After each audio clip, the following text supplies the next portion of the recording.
Um, so it's time to start. Let me first start with a few organizational remarks. First, I'd like to tell you that the meeting will be recorded. By joining the MG16 meeting, participants automatically give consent for the recording. If you have question, there is a button to raise your hand. You can also write on chat. If you have problems, if it's your time to speak and you get disconnected, or you have some problems with a voice or a video, and the problems last for more than 5 minutes, then we will ask another speaker to speak, and then you will have time at the end of the session. So these are the organizational remarks, and I'm happy to start the session with a talk by Eugenio Bianchi about causality in spin foams. Thank you, Marcin. Thank you, Eureka. It's always a pleasure to speak in this session on quantum gravity. And I would like to tell you about some recent work in progress together with Pierre-Martin Dessau. The topic is causality in spin foams. It's a broad topic. There's a broad question about is causality emergent in quantum gravity and spin foams? Are we summing over causal structures? Are we summing over causal structures and non-causal structures? I will address it in a sort of concrete way by asking first questions about a single vertex, and then going from there to the broader question. And this is work that is part of the KISS initiative. So let me start with the main idea of the proposal. The current Lorentzian spin foams that I'm aware of are formulated in terms of a two complex, that is, as we know, a set of vertices, edges, and faces depicted here. And on faces, we put spins, and on edges, we put SU2 intertwiners. Now, the concrete proposal is to add structure, add a causal structure on wedges. That is what we generally call the couple of vertex and face. So it's associated to a vertex, and you can think of it as this part that I'm highlighting here. This is a wedge. And what I'm going to associate to a wedge is a sign, plus or minus, that I'm going to call a cochronal or antichronal. The name is going to be more clear in a moment. But if you think of all of these arrows at the vertex as being outgoing, there are going to be some that are both outgoing and some that are one ingoing and one outgoing. So the two signs are depicted. And the idea is to add this as additional parameters or quantum numbers that we are summing over. Okay, so the vertex amplitude I'm going to discuss depends on spins, intertwiners, and causal structure on wedges. I'm going to be more precise in a moment, but to motivate and clarify the structure, I'm going to start at the classical level and show how these structures arise already at the classical level. Clearly, the question of causality in spin foams has been around for a while, and the works that I'm aware of, the ones that we are really trying to build on are the ones that I'm highlighting here. It might very well be that I'm not aware of other work that is relevant, and I really hope that as this is work in progress, I get enough feedback in this direction, because we are really looking into this question and we would like to clarify it. So there are two sets of previous works that I'm going to be referring to. One set is really about causality, and is this idea of assigning arrows to edges in a spin foam. This is already in the work of Markopoulou and Smolin. There's a beautiful paper of Livini and Doriti on the barrel crane model. where many of these aspects are highlighted. And more recently, Wolfgang Wieland proposed an action for spin forms that is really based on structures on edges. And the logic that I have in mind is really this one of this action, or as Cortes and Smolin call it, energetic Poisson sets, or energetic Poisson sets for spin forms. There's a separate set of aspects that don't refer directly to causality, but are relevant for what I'm going to tell you about, and they relate to the way the simplicity constraint is imposed and the meaning of this gamma simplicity. And in particular, I'll be referring to the work of John Engel on the proper vertex and the imposition of the simplicity constraint. On discrete symmetries, Rovelli Wilson clarified the aspects that are relevant here. And more recent work of Pietro Donat together with Godzin and Nicotra on relating the Lorentzian to the Euclidean vertex via Lie rotation. Okay, so here's the plan. I'm going to have three parts. One on the classical geometry of a Lorentzian for simplex, then the proposal of the causal vertex amplitude, and then a discussion of the semi-classical limit. Part one. There are various independent ways of characterizing a Lorentzian for simplex. The one I'm going to refer to all the time is the one that builds to four-dimensional Minkowski space, this Minkowski theorem that we use to reconstruct geometries in 3 dimensions, quantum polyhedra. I'm going to refer only to the for simplex and not to more general polychora. That is more than enough for this presentation. So what are the data? You start with Minkowski space, R4 with the Minkowski metric. I'm going to fix the signature all the way in this presentation. And then you take 5 time-like vectors together with closure. You assume that they span R4, that they are time-like, so they have a normalization of this kind, and they close, and they are depicted here. And the reconstruction that is the analog of the Minkowski theorem is that this gives for simplex with these n that are normal to 3 faces, that is tetrahedra, normalized to the volume of the tetrahedra, and the causal structure in this language is implemented in this for normals. Once you choose a reference time orientation on your manifold, you can say that a normal for normal is future pointing or past pointing, as in this 2D analog. The fact that they are assumed to be time-like immediately imposes that the tetrahedra are all space-like. And you can describe for simplices immediately into these 4 classes, transition from 1 tetrahedron to 4, and so on. Okay? Let me add something more. That is, you can express everything in terms of these normals. For instance, the 4 volume or the 3 volume. As I said, this is just the normalization of the 4 normal. That helps introduce a unit for normal. In terms of the unit for normal, I can write areas. And here is the crucial quantity to discuss. When you take the scalar product of 2 for normals, this is going to tell us how much do we have to boost from one to the other to get one from the other. If they are both future pointing or both past pointing, or as I've been saying before, if they are cochronal. If they are antichronal on the other end, there is no boost that sends one into the other. So when you take this scalar product, what you're going to get is a sign that tells you if they are the 4 normals are cochronal or antichronal. With this minus here, this is just plus, which helps me match conventions that are often used in spin forms.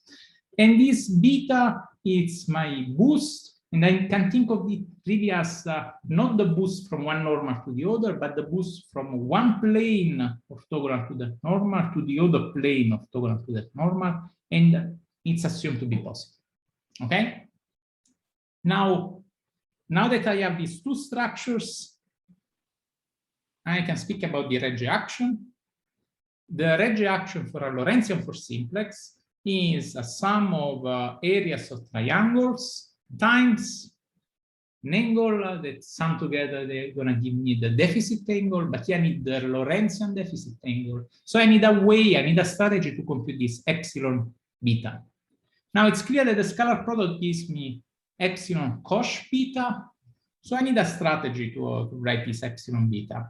And one standard one in Lorentzian Regge calculus, so one that, for instance, you find in a not solved paper of Raphael sorting, is to write epsilon beta in this way, as the log of something. And the trick is simply, cosh plus minus sinh gives me e to the plus minus beta. So all I have to do is to write the cosh here, the sinh here, the plus minus is going to appear here, and this is going to give me epsilon beta. So if I write the Regge action in this way in terms of normals, I automatically have the correct signs and the correct causal structure. On the other hand, in spin forms, often we are in a different situation where the variables are not directly the four normals. And so it's worth describing a separate strategy that is, consider the following observation that is relevant for spin form asymptotics. If you have the normals and you compute this matrix, you compute the eigenvalues of this matrix, you're going to find that the eigenvalues of this matrix are e to the plus minus epsilon beta. And so when you take the log, you're going to get epsilon beta, but there are two eigenvalues. One is going to come with the plus sign and one with the minus sign. And so this is the way in spin forms you find, you reconstruct the part of the Lorentzian geometry, and this sign is to be determined. Now, already at the classical level, if I want to use a strategy of this kind, there's something that helps, and that's what I'm going to advocate later. I can introduce a redundant variable, epsilon, that already gives me, fixes the causal structure as additional variables. In the sense of, I'm choosing the triangulation, and I'm already saying, together with the triangulation, even before speaking about shapes, what's the causal relation between the tetrahedra, or what's the causal relation between these normals? So if I'm already given the epsilons, I can use them and select the correct sign. Clearly, every time you have these redundant variables, they're going to be over constraints, and there are going to be constraints over them. But I'm going to show in a moment why having additional variables help. So the proposal is to use this causal structure epsilon as additional data and in spin forms. Okay, so part 2, definition of the Lorentzian EPRL vertex amplitude. There are various equivalent representations. I'm going to follow the one of Donai Speziale. In this representation, boundary data are spins on faces and spinors on half edges, half wedges, I should say. And the vertex amplitude is the integral over SL to C. This should be fine. The integral over SL to C of wedge amplitudes. They're written here, the EPRL wedge amplitudes, that have this simple form. No, they are just matrix elements of unitary representations, gamma simple representation of SL to C elements. And you can see that H is integrated over, and these are boundary data. Okay, so the proposal is to add the structure here, epsilon AB, and modify the wedge amplitude. So here's the modification. It's all in this page, page 10. So I'm adding the causal structure epsilon on wedges. I'm writing a vertex amplitude now depends on spins, spinors, and causal structure as product of wedge amplitudes with via causal structures. And wedge amplitude is the EPRL one with a Feynman I epsilon prescription on these unitary reps. It's written this way. If you want to track, there's an integral in tau. Tau appears here where generally there's the Mirci parameter gamma. Gamma is here, and here is my I epsilon. Now, this makes the vertex amplitude dependent on these signs. Okay. The idea is that it does the job that I was describing already at the classical level for the classical Lorentz energy action. So here are some comments, many, but they are immediate.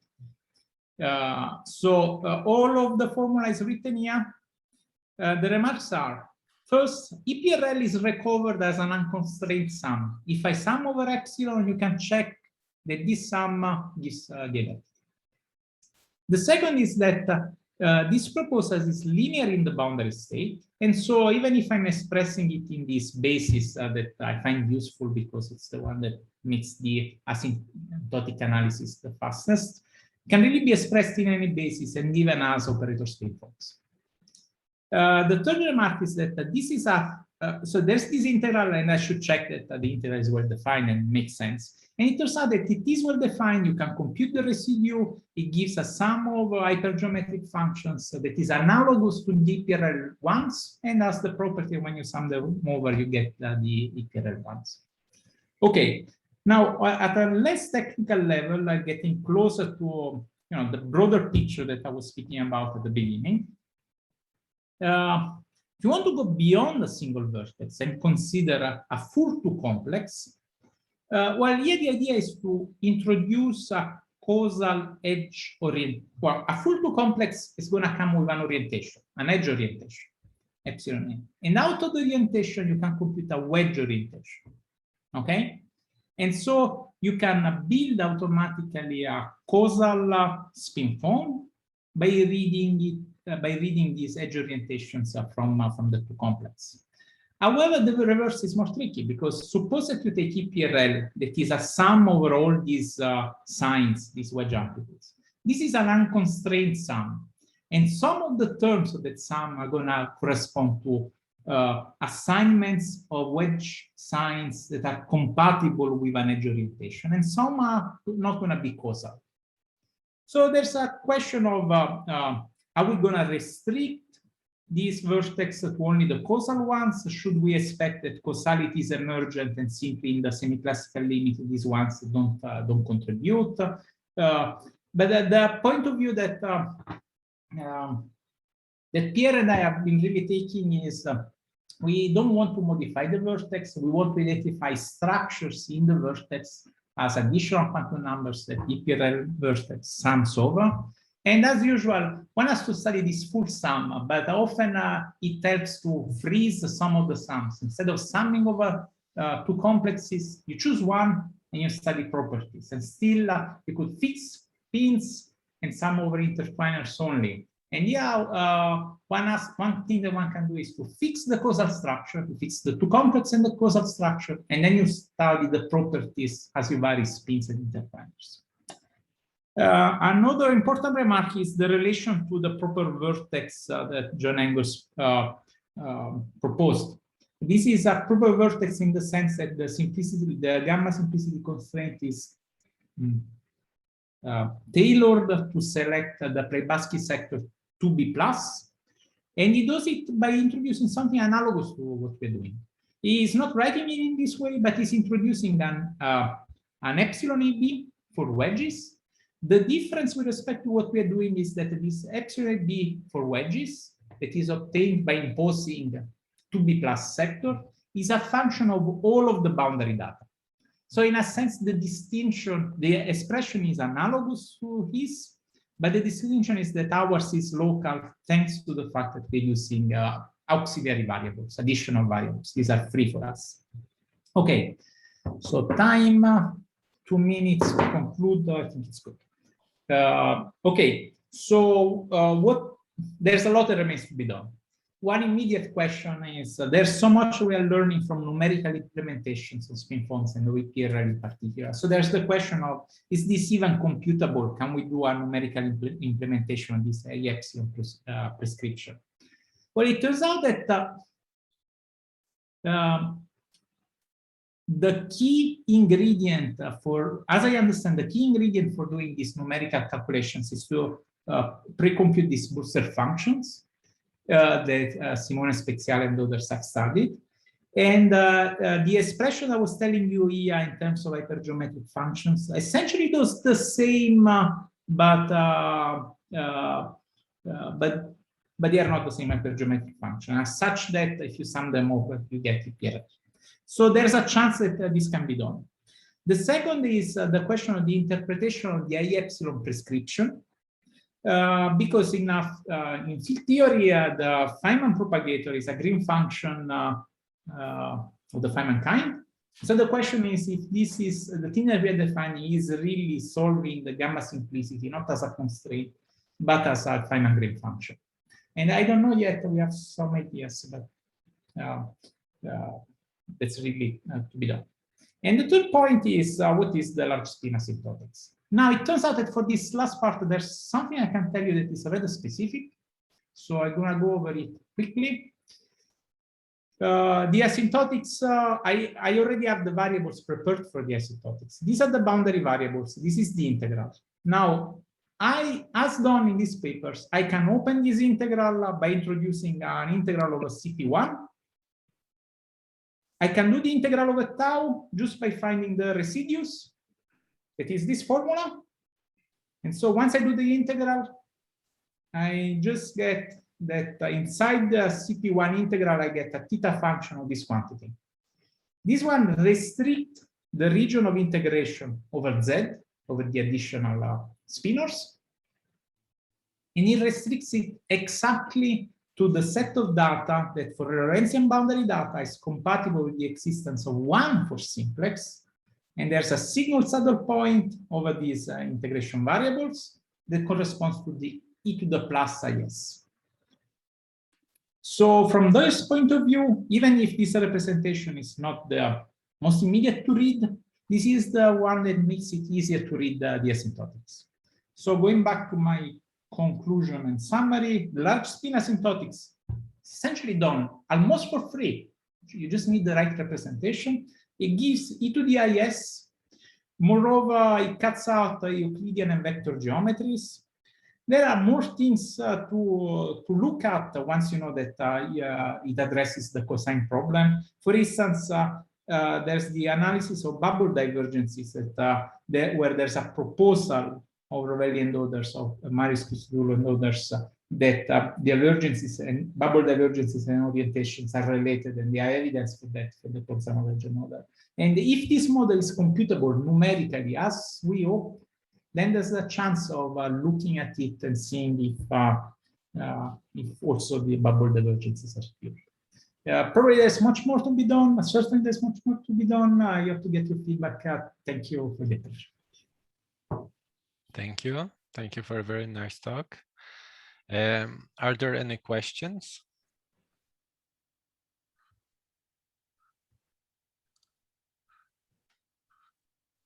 Yes, maybe I have a question. Hi, Eugenio. Yes, please. Hey, Wolfgang. So what I didn't understand is the epsilon you assign. Is it a number on top of the quantum numbers that we already have, or is it a function of or functional of other quantum numbers? In other words,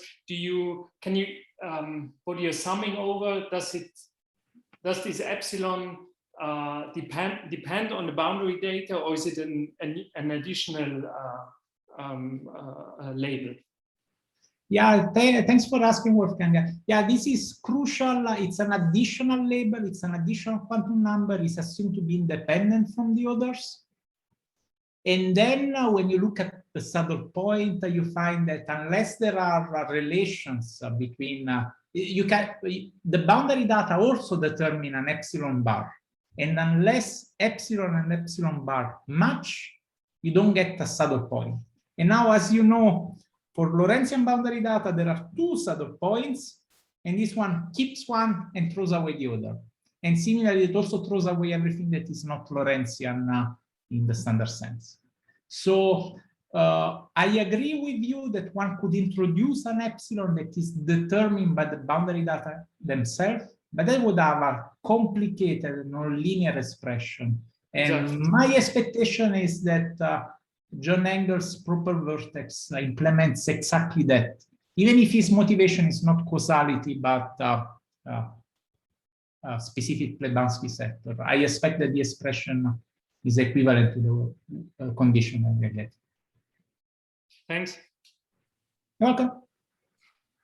Thank you. Any more questions? You can use the button raise a hand in reactions if you don't see it.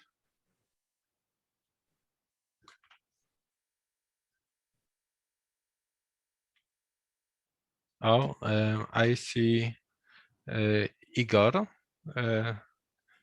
Igor Kanatchikov. Would you like to speak?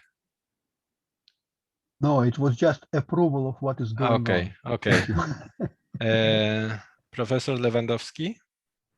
Yes. So, Eugenio, what are spin forms that you consider? So you consider triangulations, I mean simplicial triangulations of four-dimensional space-time? Yeah, excellent. I described here only triangulations. That's correct.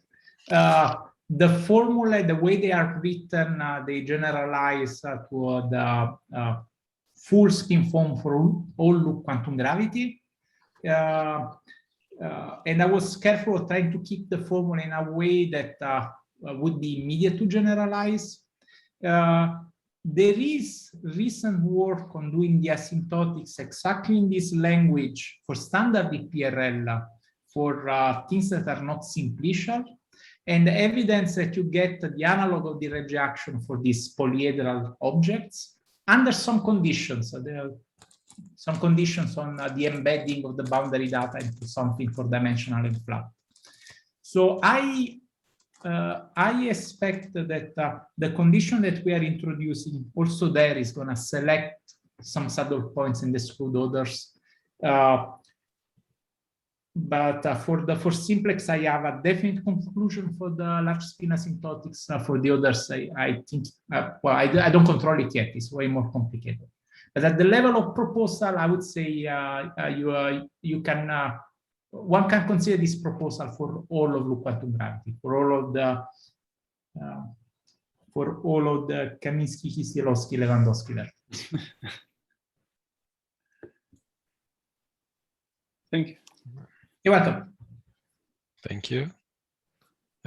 We have a few minutes for a short question.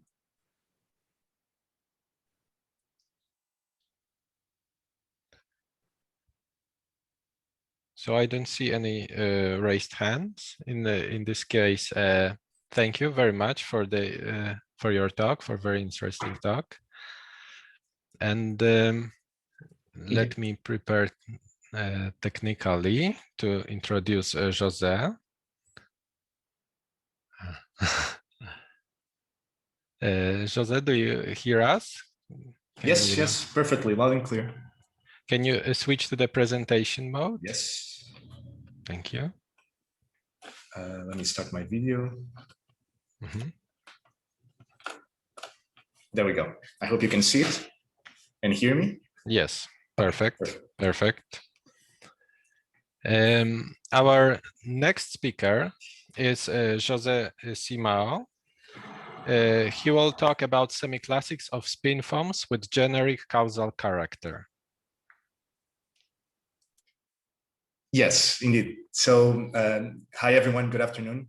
And, the corresponding adaptation of good afternoon, wherever you are in the world right now. And thank you very much for attending this talk. And of course, let me also thank the organizers for allowing me to discuss this work, which I've been developing over the past year with my PhD supervisor, Sebastian Steinhaus. So this is essentially a talk which reports on a paper that we've recently pushed to the archive, called, I think it's Asymptotics of Spin Forms with Time-like Faces under a new parameterization. So this is precisely what I would like to discuss today. Let me start with a general outline of the talk. So my general strategy is I assume that some of the people, especially maybe from the loop quantum gravity community more, could maybe not be as familiar with the spin form approach as they would be with loop quantum gravity. So I would like to start here on the left side with a general review of the EPRL approach to the spin foam theory, with in particular the Conrad and Ibida extension. So I will be talking about really the Lorentzian model. And on the right-hand side, we really have the meat of the talk. So I will go over this discussion of asymptotic analysis of the model, trying to understand, in some sense, what are the semi-classics of the theory. And I will do so for a general character, and I will try to explain what that means. So let me then start from the beginning with this general idea, this conceptual review of what's going on with the EPRL model. And I don't want to be too technical, but I want to have a general understanding of what's going on. So of course, what we want is ideally a quantum theory of gravity. And the EPRL approach, which was initially proposed by Engel and collaborators around 2007, is to start from the classical theory of gravity in its tetrad formulation. But rather than putting this into a path integral, which is hard to do in a non-perturbative manner, one rather looks at the similar but simpler BF theory. So this is constructed with a curvature to form on a principal SL2C bundle with the B field being some associated vector bundle. It turns out that this theory is classically equivalent to the tetrad theory under the imposition of the so-called simplicity constraints. So this is precisely what you see here on the top right screen. So then the general idea of the EPRL model, also in the Lorentzian case, which is really what I'm interested here, is to take the classical BF theory, discretize it, and usually one does so by considering a triangulation of the underlying manifold, path integral quantizing it, which we know how to do, and then applying some constraints at the quantum level, the simplicity constraints, already at the quantum level. Good, and I do have to say that this discretization, going back to that, it's usually done as a triangulation, as I mentioned. So if we are in 2 dimensions, because it's easier to visualize, this would be a triangulation by tetrahedra, as you can see here, which will induce the familiar picture of spin foams that you might be used to. So these structures, 2-dimensional cell complexes that are constituted by faces, vertices, and edges. So they're really 2-dimensional structures, such that the representations of SL2C, which are unitary and irreducible, are assigned to the faces. And then what the spin foam theory really is just a prescription for extracting a number from such objects, such configurations. And this is what is usually called a spin foam amplitude. I have here to the right the general formula for that amplitude in the 3-dimensional case. It doesn't really matter concretely what this means if you haven't seen it before. What it means is, what is important is that one considers a sum over assignments of representations to the faces of the foam.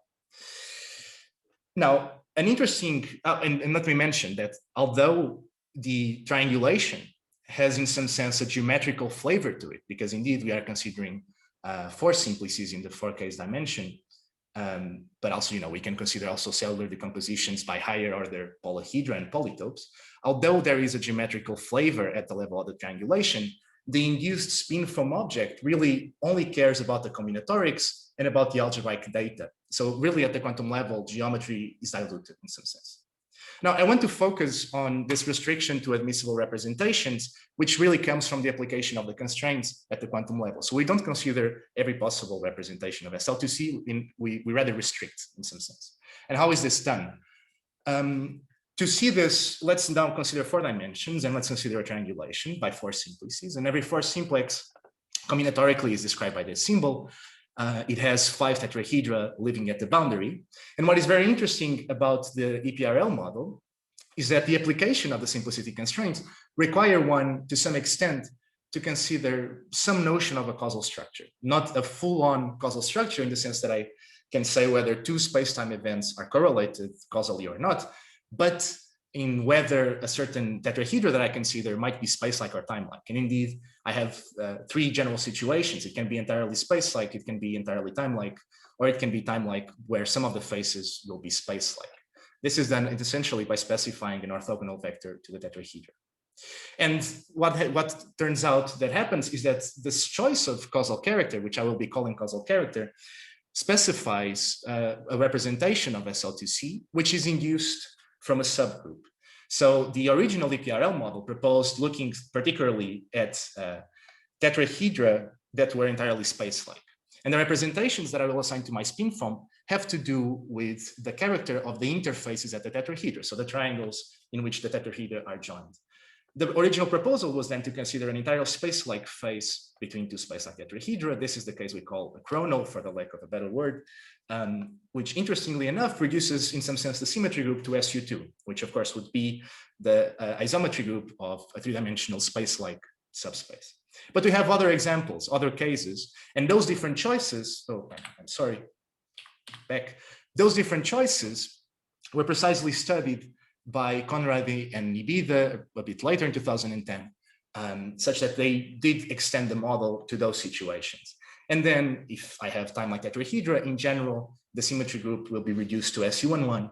And then we have different types of representations. So I must consider, for example, the SU11 continuous series, but also the discrete series.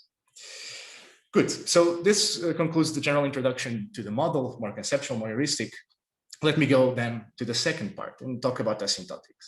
Now, again, I don't want to be too technical. I'm trying not to alienate people, and the study of the asymptotics ends up being a bit technical. Unfortunately, it's rather involved technically. But this is what I want to say. So in general, what I want to understand is I have a spin from vertex amplitude, which is associated with spins. And what I want to understand here on the top is if I scale my spins to be very high, what are the dominant contributions to the path integral associated with the spin from amplitude? And there has been a lot of work in the literature, and this is the work in which, this is the shoulders of the giants in some sense in which we support ourselves in our study. This was first studied by Barrett for the simpler case of EPRL around 2009, and more recently by Liu and Han, but also by Kaminsky and also by Kisielowski, who's sharing the session. But the general conclusion that people have found is that the critical points that contribute to the asymptotic the most, that dominate the amplitude, are such that the spin foam amplitude, which can be related to an action, this action is such that it ends up being the Regge action. So this is really simplicial geometrical gravity.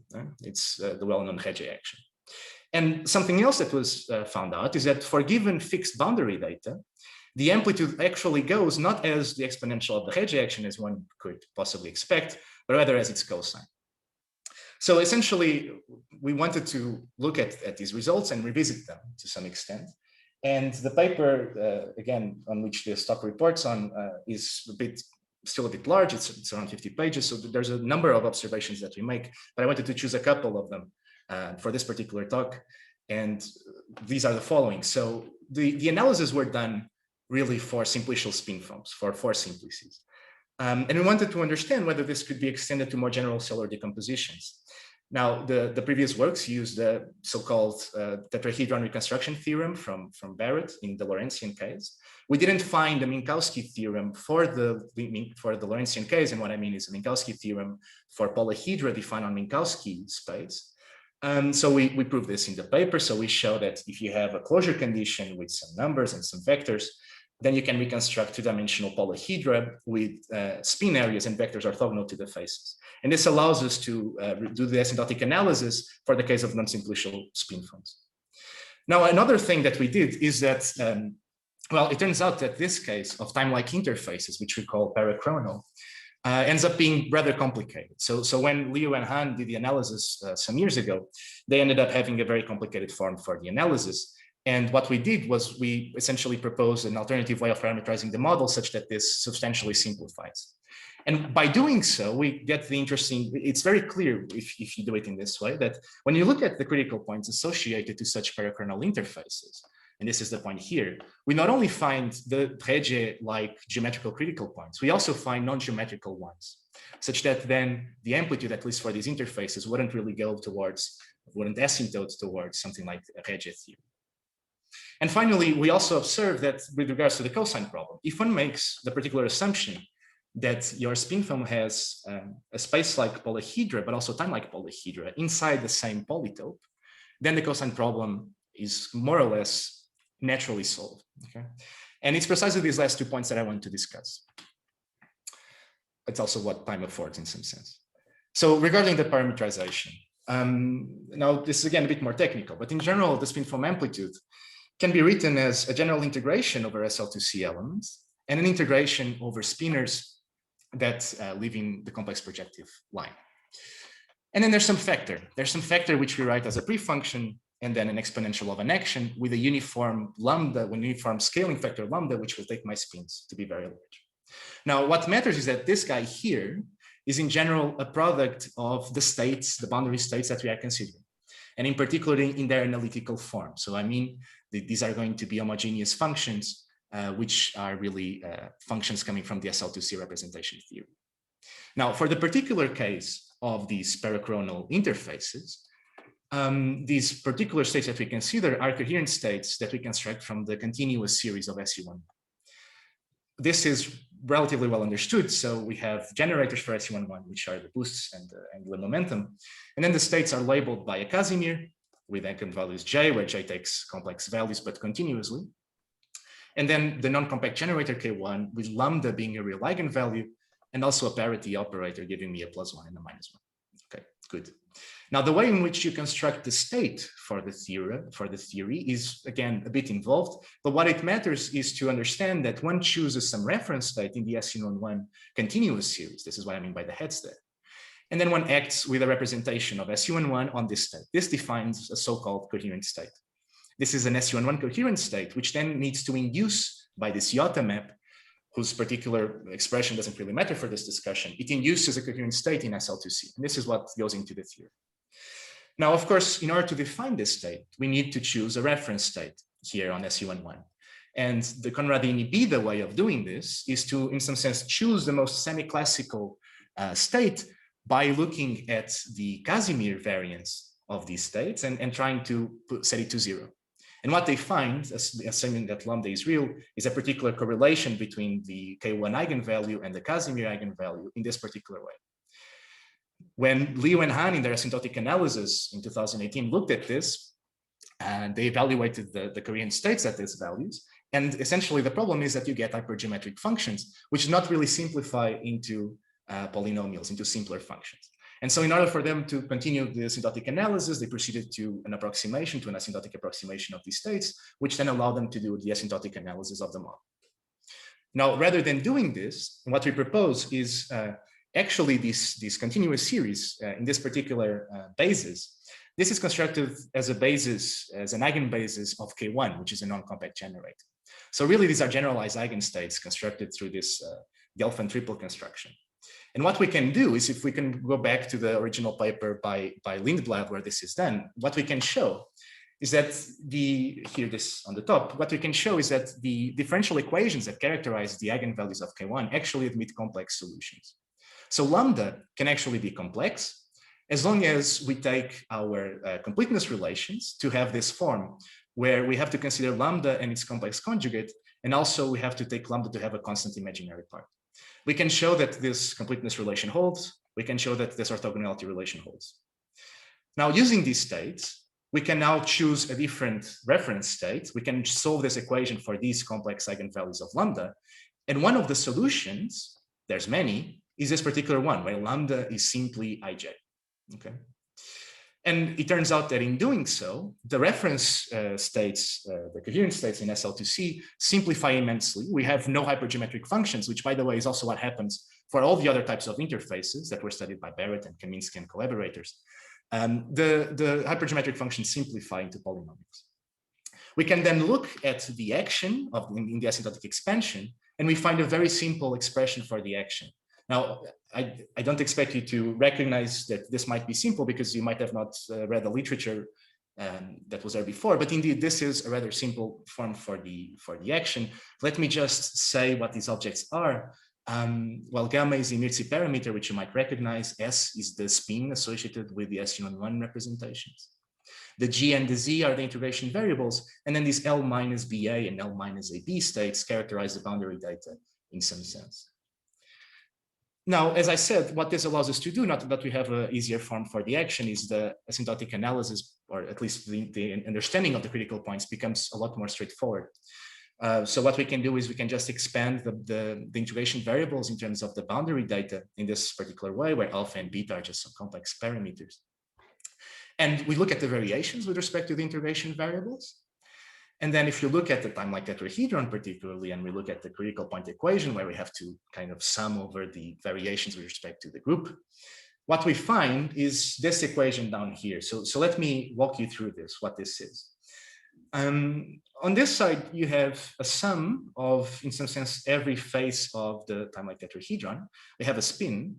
We have a vector m, which lives on a space-like hyperbola. And then we have this blue part. And this blue part contains beta, the imaginary part of beta, and m tilde. M tilde is a null vector living in the top positive cone, which is also in some sense induced by the boundary data. Why is this a problem?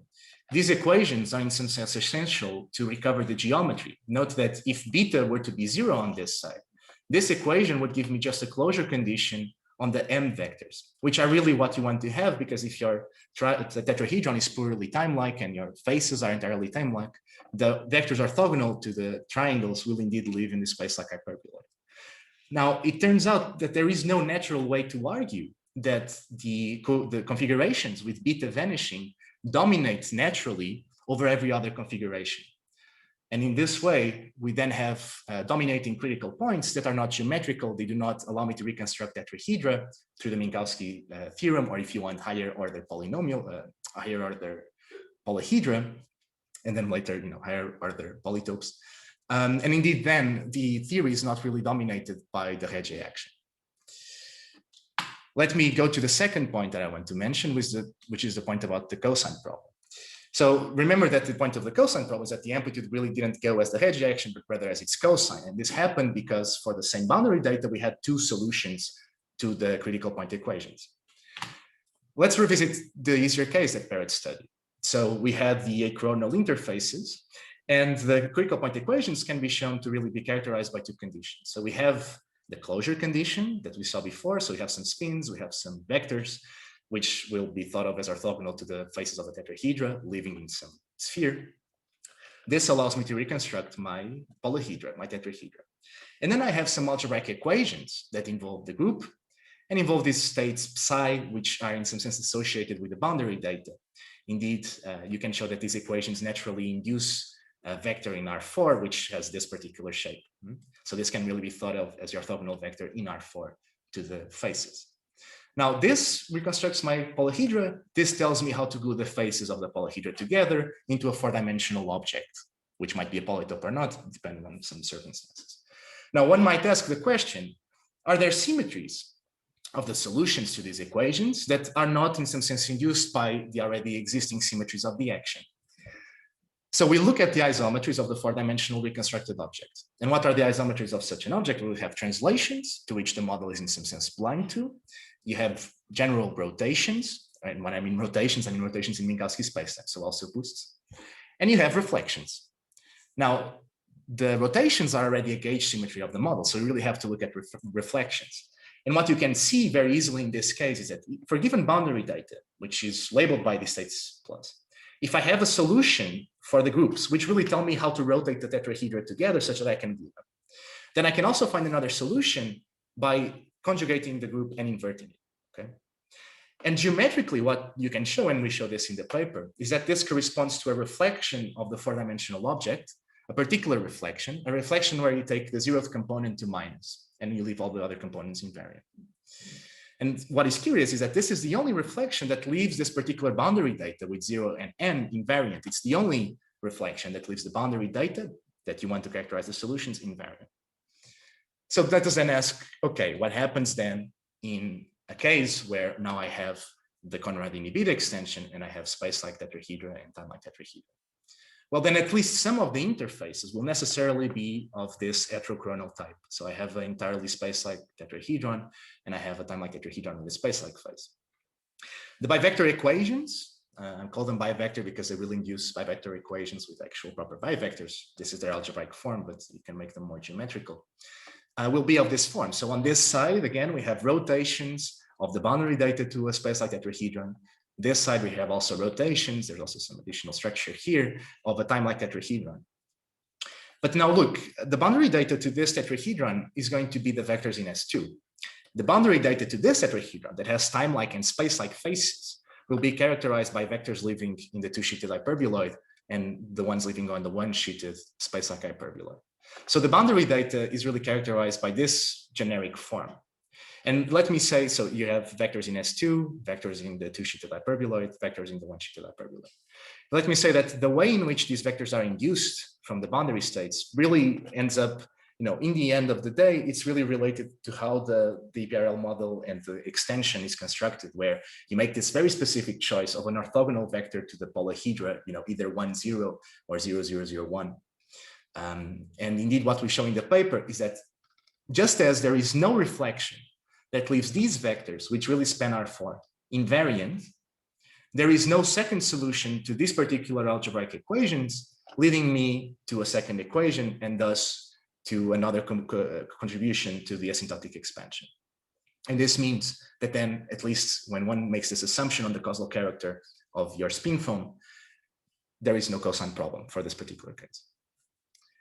Good, so I'm almost over. I just want to review in some sense what I started to discuss.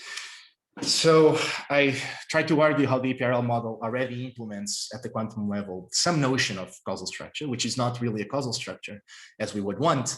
We would probably want exactly the situation that was discussed in the previous talk, where you have something like energetic causal sets, so you have orientations, you have additional labels. That's not what we have. We have causal characters associated with the cellular decomposition, but that's already a flavor of causality at the quantum level. I try to show, admittedly with little technical details because of time constraints, how an alternative parameterization for this difficult case of parachronal interfaces could be obtained, and how we get a closed form expression for the amplitude without having to resort to an approximation for the action, sorry. And we showed how this amplitude is not exclusively dominated by the geometrical critical points. This is problematic because it might mean that the model, at least for these particular types of interfaces, might need additional constraining, additional fine-tuning to try to remove these non-physical configurations. Non-physical because in some sense, they violate our semi-classical expectations that if I have a quantum theory of gravity in a path integral kind of prescription, I want my dominant configurations to be the semi-classical ones, to be the ones closer to GR as much as possible. And I try to argue how the cosine problem essentially, again, let me mention that this ends up being, again, in some sense, almost a coincidence on how the model is constructed with how you associate the normals to the polyhedra, but we show in the paper that this problem does not exist if one takes both types of causal characters inside the polytope. Good, and to finish, just a few heuristic observations. And I'm sure that the chair knows more about this than I do, but I do want to say that already when Kaminsky and Kisielowski did this analysis for the heterochronal interfaces, they claimed through some heuristic arguments that the parachronal interfaces that I just said give rise to non-geometrical configurations could lead to non-geometrical configurations. So it would be very interesting to understand to which extent this argument can be made perhaps a little bit more precise, and how this could be correlated with the appearance of the light-like null vectors in that closure condition that we had before. Maybe through this procedure, one could try to understand how to further constrain the model such that we can remove those conditions. That would be ideal. And finally, and this goes a little bit back to the first talk, which was about causality in spin foams and how to implement this notion of causality in its relation to the proper vertex. Oriti and Livini had already mentioned in 2003 that the existence of the cosine problem, they had an argument that the existence of the cosine problem could in some sense be justified from a blindness of the theory to causal order at the quantum level. And so since we show that this cosine problem does not exist, and indeed, let me mention that you can reflect the data and then get a different boundary data, which in some sense could lead to this different notion of causality. Let me mention that since we don't have the cosine problem, it could be that this is something that needs to be further investigated. Unfortunately, we haven't looked at this yet. It could be that the absence of the cosine problem might lead to a way of naturally having a notion of really causal order, now yes, causal structure at the quantum level, without having to modify the amplitude as Livini and Oriti had proposed, where they implement some heaviside thetas in the amplitude. And once we have this, then yes, we can try to understand how a possible map to causal set theory or energetic causal sets could be established. So that's all I have for today. Thank you very much for your attention. Thank you. Thank you for your talk. Are there any questions? Oh, I see questions. Leo, could you start? Yeah. With a question? Hello, can you hear me? Yeah. Yes. Yes. Okay. I have two questions actually. So first, for the cosine problem, it seems to me if you try to look at the bivector equation algebraically, I think there are always two solutions associated to it, because there is always one solution, and then you can always do a complex conjugation to the bivector parallel transport equations, and then you have always two solutions associated to them.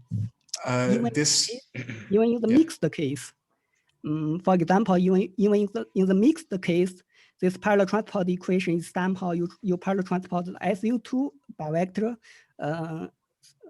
to itself, and for the SU1 bivector, it's transformed as sigma 3, the bivector sigma 3, right?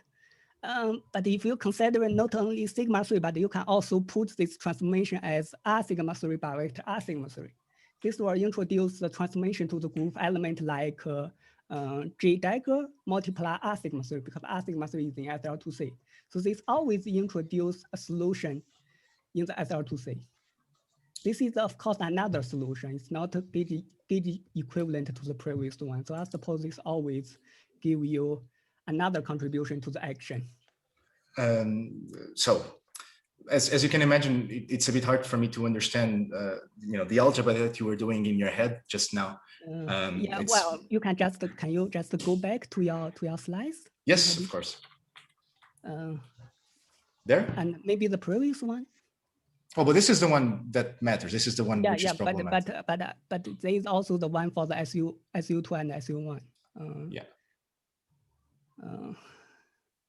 So let me just say so that we don't lose too much time on this. That one we couldn't find a second solution to this without listen, please. I can simply tell you, because this transformation is just another solution is going by you transform SU2 variables to SU2 dagger, and you transform for SU2 edge you transform the SL2C group element to its dagger. Yes, and for SU11. For SU1, you transform it to the group element dagger multiply I sigma 3, I polymetric 3. But the problem is that G dagger I sigma 3 does not live in SU11 anymore. No, it's in SL2C. What I say is SL2C group element. It's the SL2C group element. It's not SU1 group element. Well, again, ECLGA. Yes, I understand. Let me just refer this discussion to a later, more detailed discussion that we can have. I'm interested, of course. I mean, I would be happy to understand how the second solution might arise. Do you want to refer to your second question, or? Yes. Well, maybe just one comment is, I think this geometric correspondence is you perform first a reflection to the set of vectors, and then you perform a general gauge transformations. You multiply another SL2 variable to transform also the reflected geometry, and this is gauge equivalent to the previous one. Then you can find another solution. Yeah, my second question is, I think in my paper with Muxin in the analysis of time-like triangles, finally we got 4 contributions to the amplitude.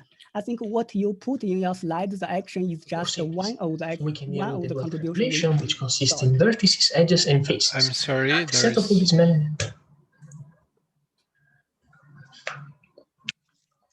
Okay.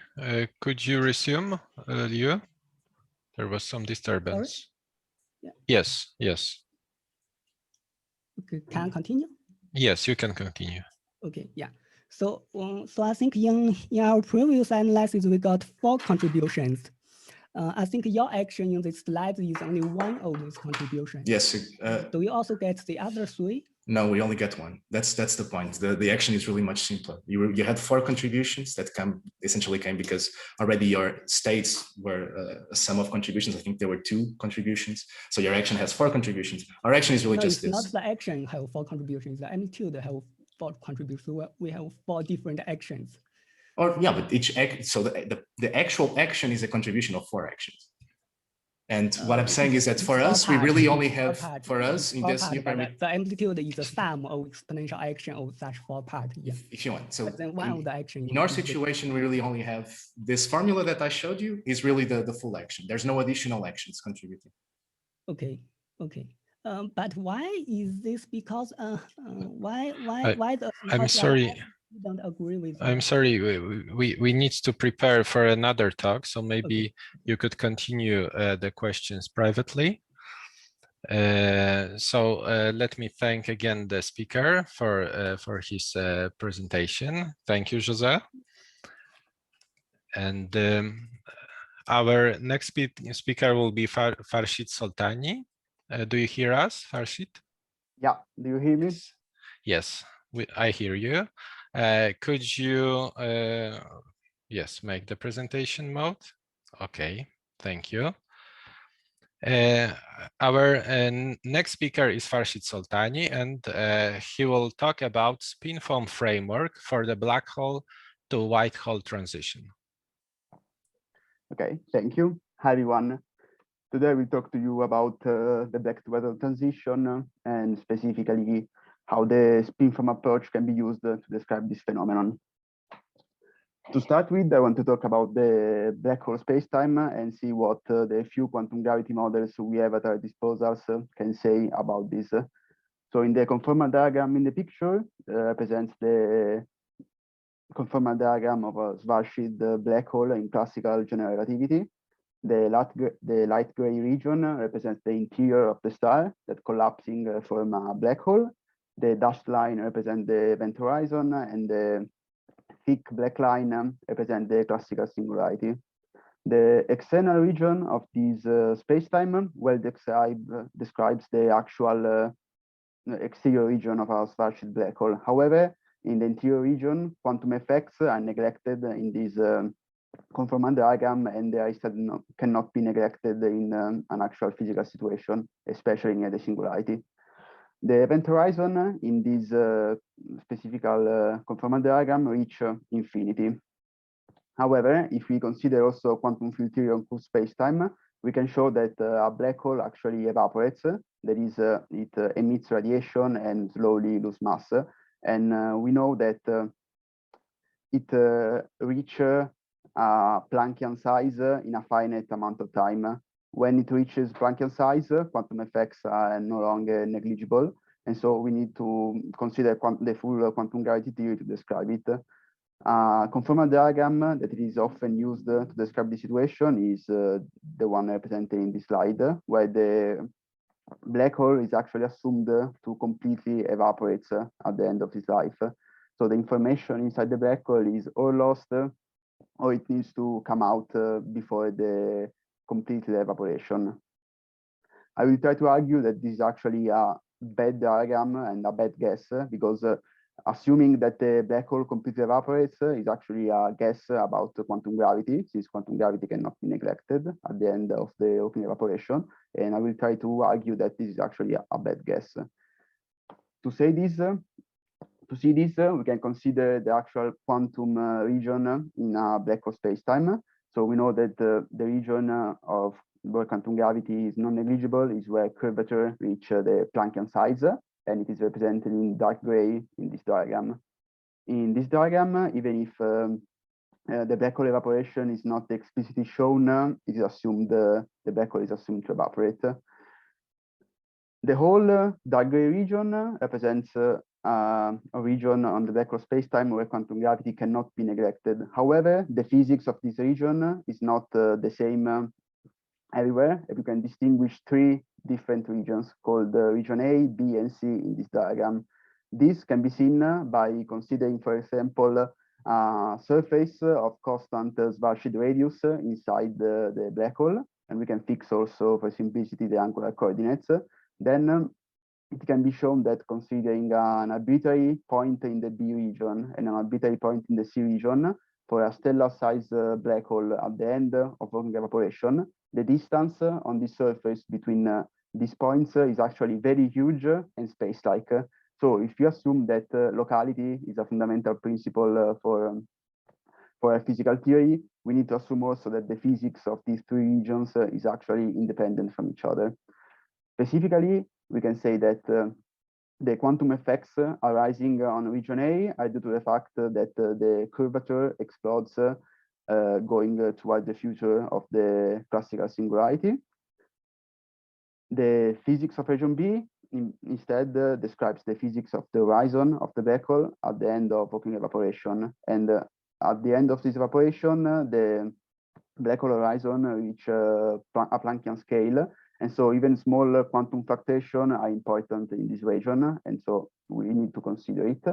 And instead, region C describes the quantum gravity regime of the collapse matter, the collapsing matter. So we have seen that these three regions are independent from each other, so we can describe them separately. And region A must not depend on the physics of region B and C, so we can describe it using an eternal classical black hole, as in this picture. The interior region of this black hole has actually been studied a lot in the loop quantum gravity community in the past years. And in fact, there are many talks about this in the other parallel loop quantum gravity session. What happens is that in all of these effective models to describe this region, one can see that there is a smooth transition from the black hole geometry to a white hole geometry, and the singularity is resolved. The specifics of all these models are not the same, but the emerging picture that all of them have is this smooth transition from black to white hole. Actually, this sort of transition can actually be seen classically if one studies geodesics inside the black hole region. One can show that through appropriate change of coordinates, the geodesics can be actually continued from the black hole region into a white hole region. The singularity is still there, and this transition is singular, but also from the classical viewpoint, one can see that geodesics in the black hole are not actually incomplete, but they just continue into a white hole region. So taking into account this transition, qualitative conformal diagram can be written in this way, and we need to see what happens to region C this time. Locally, this region is independent from the physics of region A, but of course, globally, what happens must be consistent with what we have found in region A. Vidotto Novelli hypothesized that as it happens in loop quantum cosmology, where the singularity, the cosmological singularity is resolved, also in the matter, in this matter collapse, quantum gravitational repulsion effect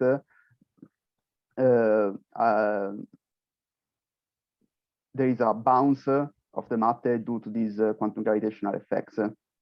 This scenario is consistent with what we have found in region A, but it is also corroborated by some independent quantum models that, as in region A, these models that are referred in the slide are not the same, and the specifics of the models are different, but in all of them, there is an emerging idea of this matter bounce. So the picture we have found is consistent between A and C, and now we need to see what the physics in the B region is. So this diagram could actually be consistent in theory with what we have found in region A and C. There is an event horizon that arrives at infinity. There are two different exterior regions, a lower one and an upper one, and they are linked to the interior of the black hole. However, we know that due to the black hole evaporation, that the black hole horizon arrives at Planckian scale in a finite amount of time, so it cannot go to infinity. So this diagram is not consistent with the black hole evaporation. And the initial diagram I have shown about the black hole evaporation with the completely evaporation of the black hole is not consistent either because it is not consistent with the physics we had found in region A and C. So the most natural and conservative way to describe the transition is simply that also the physics of the black hole horizon, also there is a transition from the black hole horizon to a white hole horizon, and the exterior region is just one, and it is connected outside the interior of the black hole. Astonishingly, there is a classical metric satisfying Einstein field equation that describes exactly this spacetime. It covers the whole spacetime except for the three quantum regions, A, C, and B. And so this is a classical result. So we have seen that there is a lot of evidence, both from classical theory and quantum theory, that the actual way in the physics at the end of the Hawking evaporation for a black hole is a transition from a black hole geometry to white hole geometry. So now we can see how to describe this transition using a theory of quantum gravity. To do so, we need to, we are interested in describing the physics of the B region, that is the quantum region that actually leaks outside the interior of the black hole.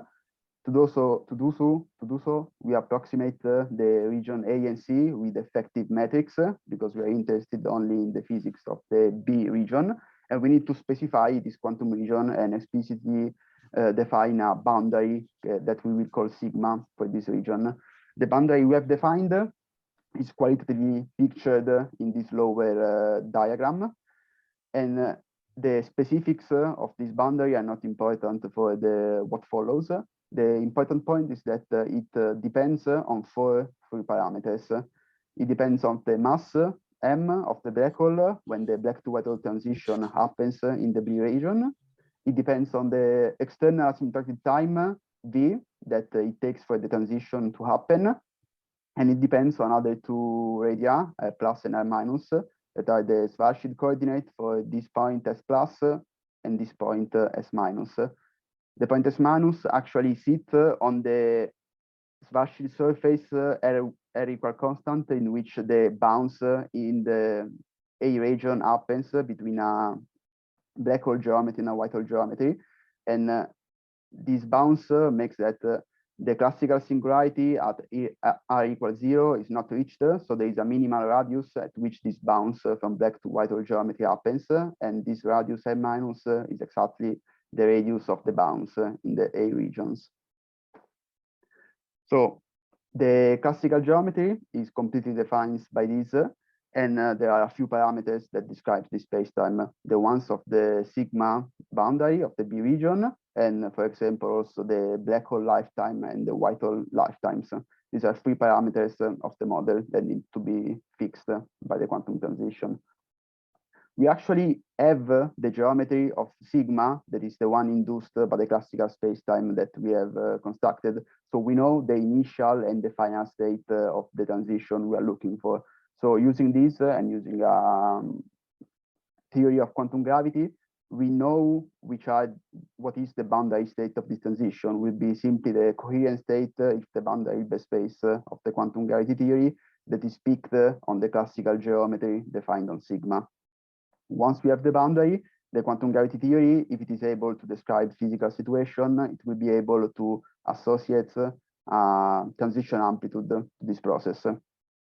Once we have the transition amplitude, we know all the physics that there is to know about the quantum transition, and we can use the transition amplitude to correlate between the three parameters. For example, fixing the mass m of the transition and the two radii r plus and r minus, we can use the transition amplitude to retrieve the probability for the transition to happen in a specific time v. And it is interesting to note that these parameters, for example, the mass m and the asymptotic time v, are actually observable, classical observables of the spacetime. An observer at infinity is able to observe this asymptotic time v, or the mass of the black hole, when the transition happens. So this is how to describe the transition using a quantum gravity theory. Now we can see how to do so using the spin-foam approach. So this is my one slide summary of the spin-foam approach. The theory is defined on a discrete setting. So to each boundary surface sigma is defined a discrete, a graph gamma with a finite number of nodes. And given this graph gamma, there is an Hilbert space, a boundary Hilbert space defined to it. And this is actually the space of SU2 spin networks on the graph. The quantum region, the inside of the region, is discretized by a topological structure, the two complex. And given the two complex and a boundary graph, the theory provides a transition amplitude to it. We will use the Polish version of the transition amplitude, the so-called APRL KKKL model, because we will use a spin form that is not dual to a simplicial triangulation. The transition amplitude can be written in terms of elementary vertex amplitudes, as in the slide. And these elementary vertex amplitude contain all of the physics of the transition amplitude. There is a multiple integral over SL to C that makes sure that the transition is invariant and SL to C. There is a trace of matrix elements. The first matrix elements are a matrix element of the SL to C irreducible representation on the principal series. Meanwhile, the second one are just SU2 big-name matrices. This transition amplitude can actually be written in terms of phase amplitudes instead of vertex amplitudes. It's just a rewriting of the same mathematical object. And this is useful, it will be useful in the following. And the main difference is just the way in which the variables that are associated to each edge of the phase are assigned. And with phase amplitudes are basically just the traces over the various matrix element over the phase in the spin form. So now that we have the transition amplitude, we want to apply it, as we have said before, to the back to white hole transition. So we have the continuous geometry on sigma on the boundary of the region. We can discretize it a la legge, and using this discretization, we can define a boundary graph gamma. Once we have gamma, covariant quantum gravity assigned to the boundary sigma, the boundary Hilbert space.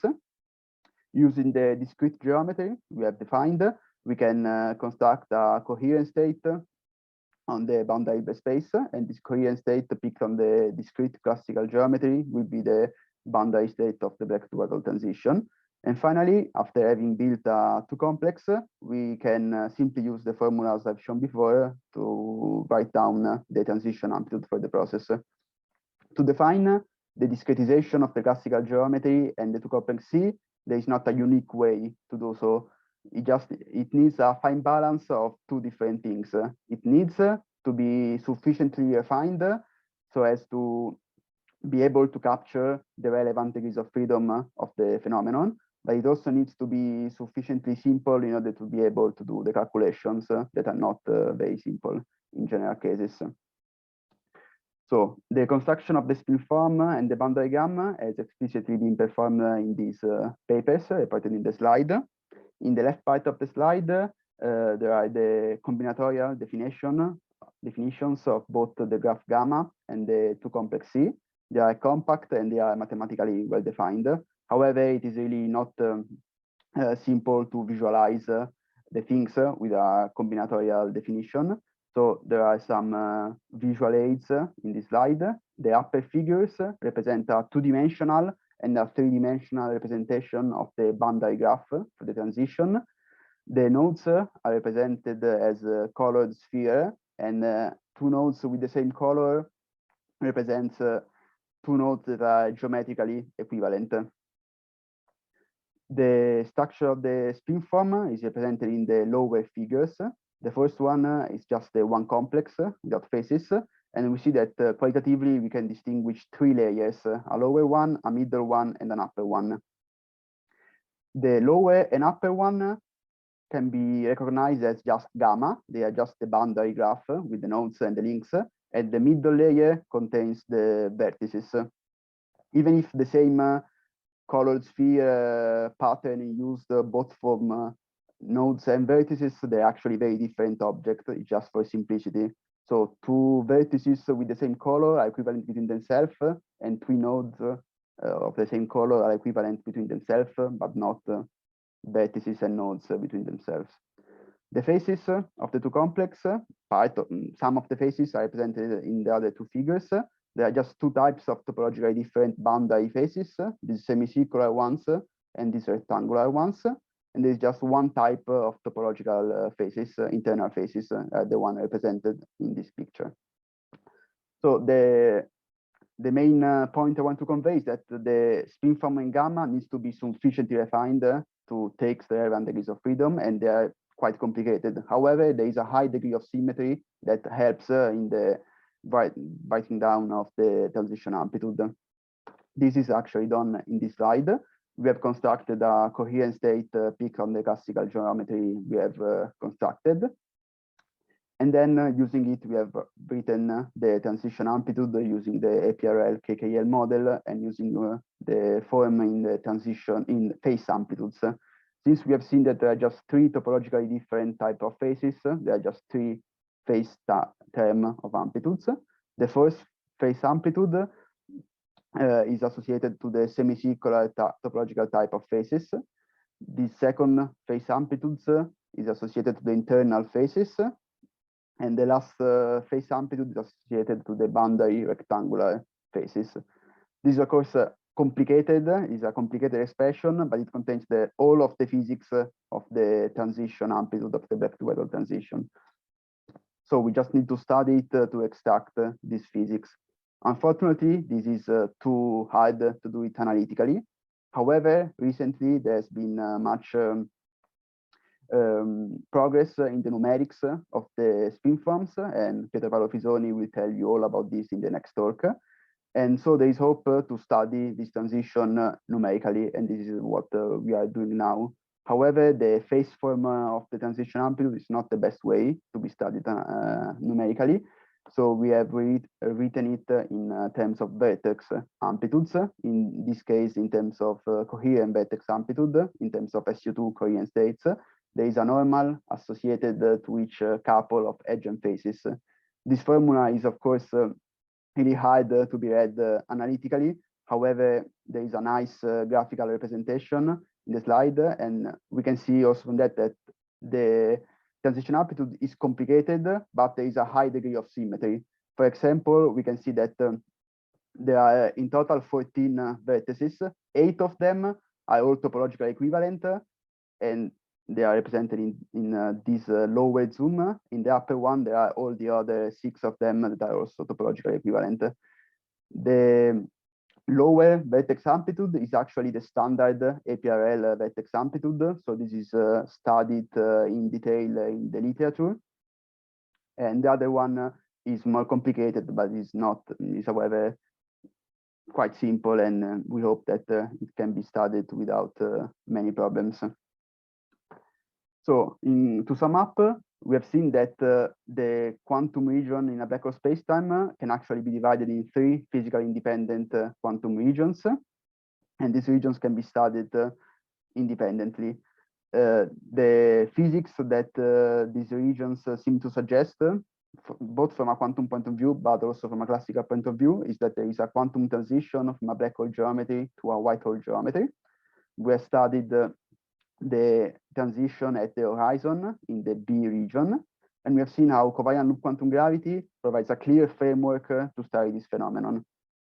We have explicitly constructed a spin form discretizing this transition, and we have written down the transition amplitude associated to it. So all of the physics of this region is contained in this amplitude, and we just need to access it in some way. The ongoing numerical analysis of this transition, we hope that it will be able to shed some light on the phenomenology of this transition amplitude of the back-to-Weddell transition. Thank you. Thank you. Thank you for your talk. Are there any questions?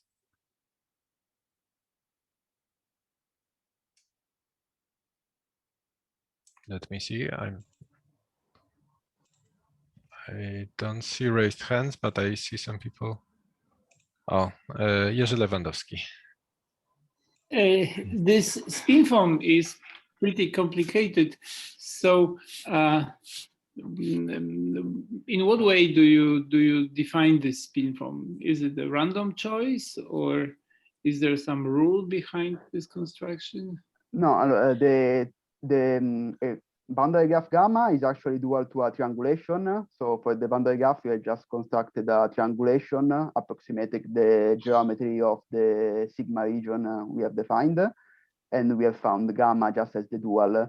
Then to define the spin form, we have just tried to define the spin form that would conserve more symmetry of the boundary graph. So we have just actually decided to, we have seen that the boundary graph has two identical layers, the lower one and the upper one. We have just tried to see what would happen if we would put a middle layer equal to that one and link it with edges to the upper and lower part.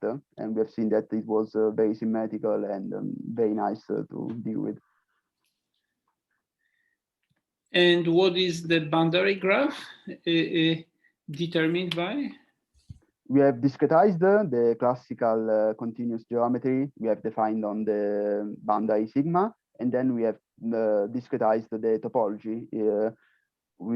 You can see that the topology of qualitatively of this of sigma is just S1, that is this circle, and this is a conformal diagram. So each point is a sphere, so it is S1 times S2, and we have found that the more symmetrical type of triangulation that discretize this topology is given by this one, where this part of nodes actually describe the lower part of the graph of before, the past part of the black hole, and this part describes the future part of the white hole, and they are linked on the two external points, S plus and S minus.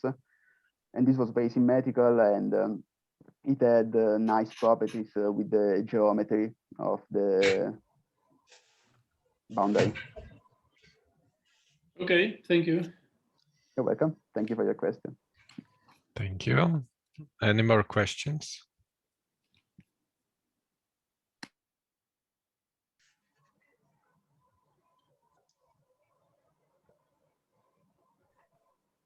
I don't see raised hands. So let me ask a question. The spins are fixed by the boundary link labels, the spins of the faces, or or do you sum over? There are some faces, internal faces, and the sums over spins. Yes, press yes on this slide. So this sum over spins are convergent, divergent, or simply trivial. No, just a few terms. The sums over the boundary spins will be fixed by using the boundary space, the boundary state. So the boundary space will fix these spins given the geometry, the discrete geometry constructed. Instead, the spins related to internal faces are in theory unbounded.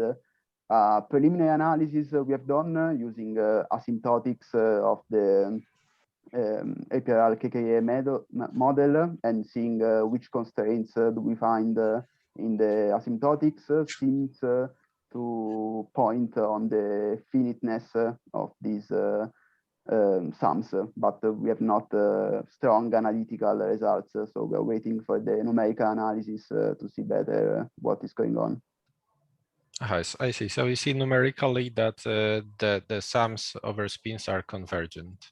No, we still doing the numerical analysis. We have preliminary results analytically that seems to suggest, but are not strong suggestion. The numerical analysis is still ongoing. We don't have preliminary results on that.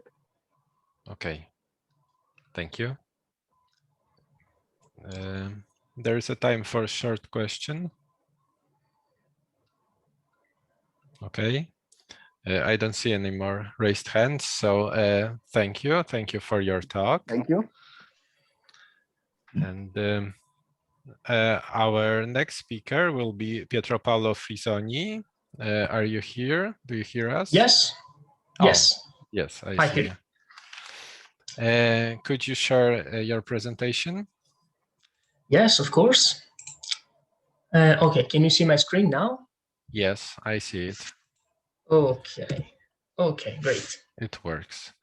Pietro Paolo will tell us today about numerical techniques in covariant loop quantum gravity. Okay, great. Can I start now? Yes, please. Okay, yes, good afternoon, everyone. Yes, my name is Pietro Paolo Frisoni.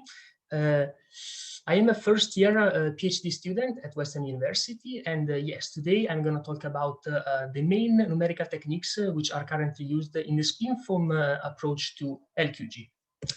Okay, I will first talk about the formalism which has been introduced so far, specifically in order to deal with this kind of computation, so basically to facilitate them.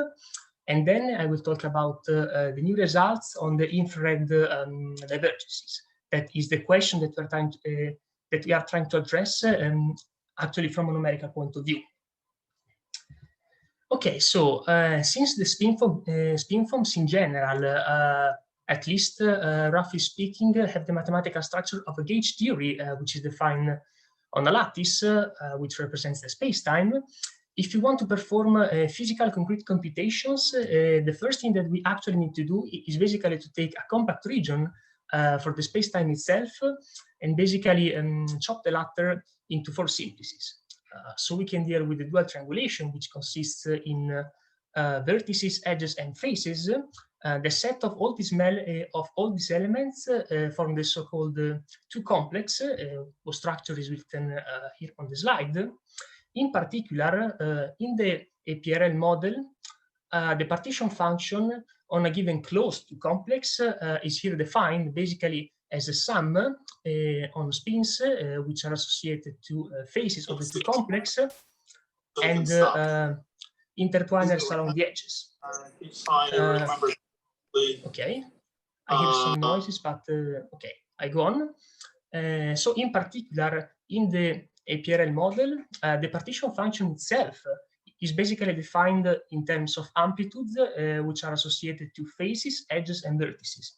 If we require the correct convolution properties of the path integral at fixed boundary, the amplitudes associated with faces and edges are trivial. They are basically just dimensional factors, so it's very, very easy to compute them.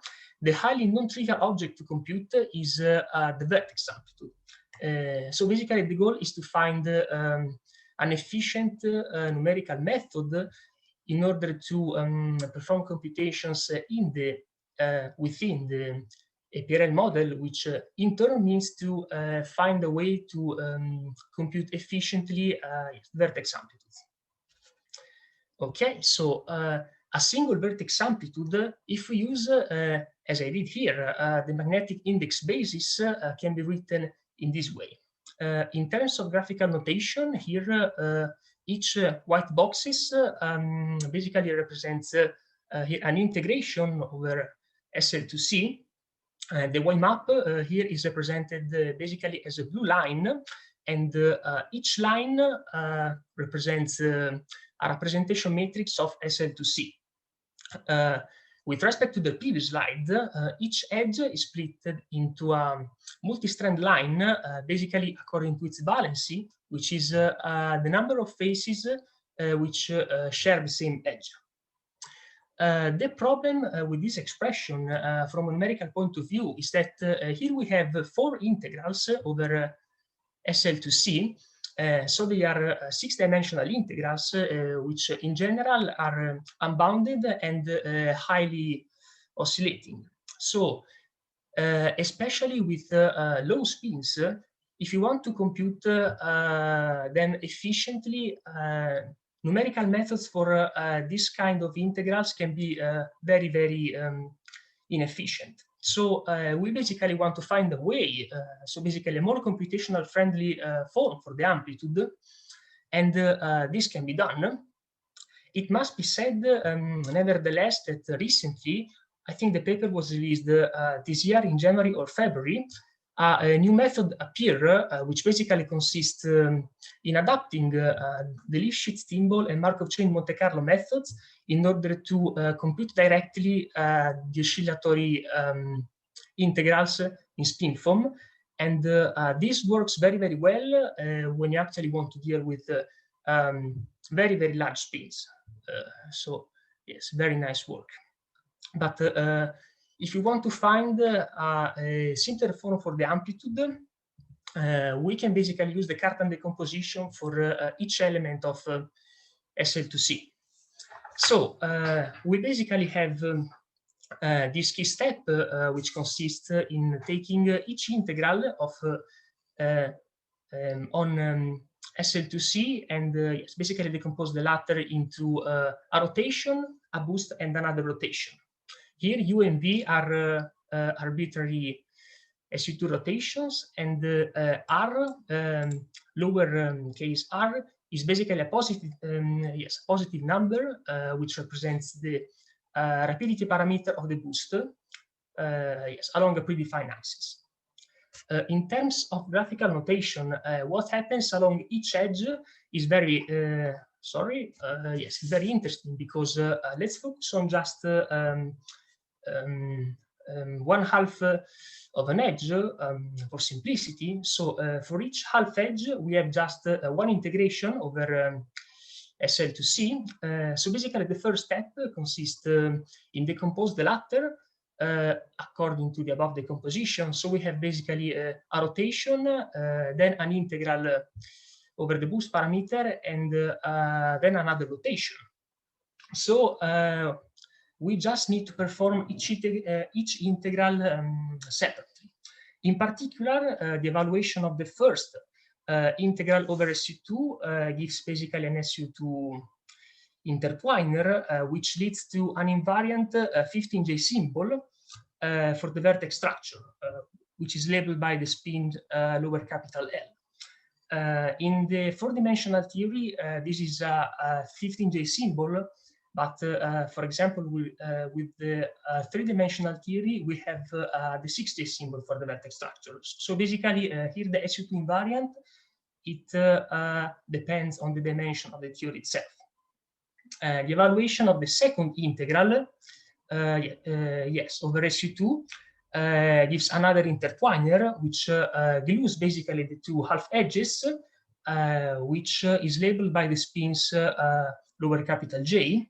And finally, the integration over the boost parameter gives the so-called edge amplitude or booster function, which is sort of gluing or bridging between the spins lower capital L and lower capital J.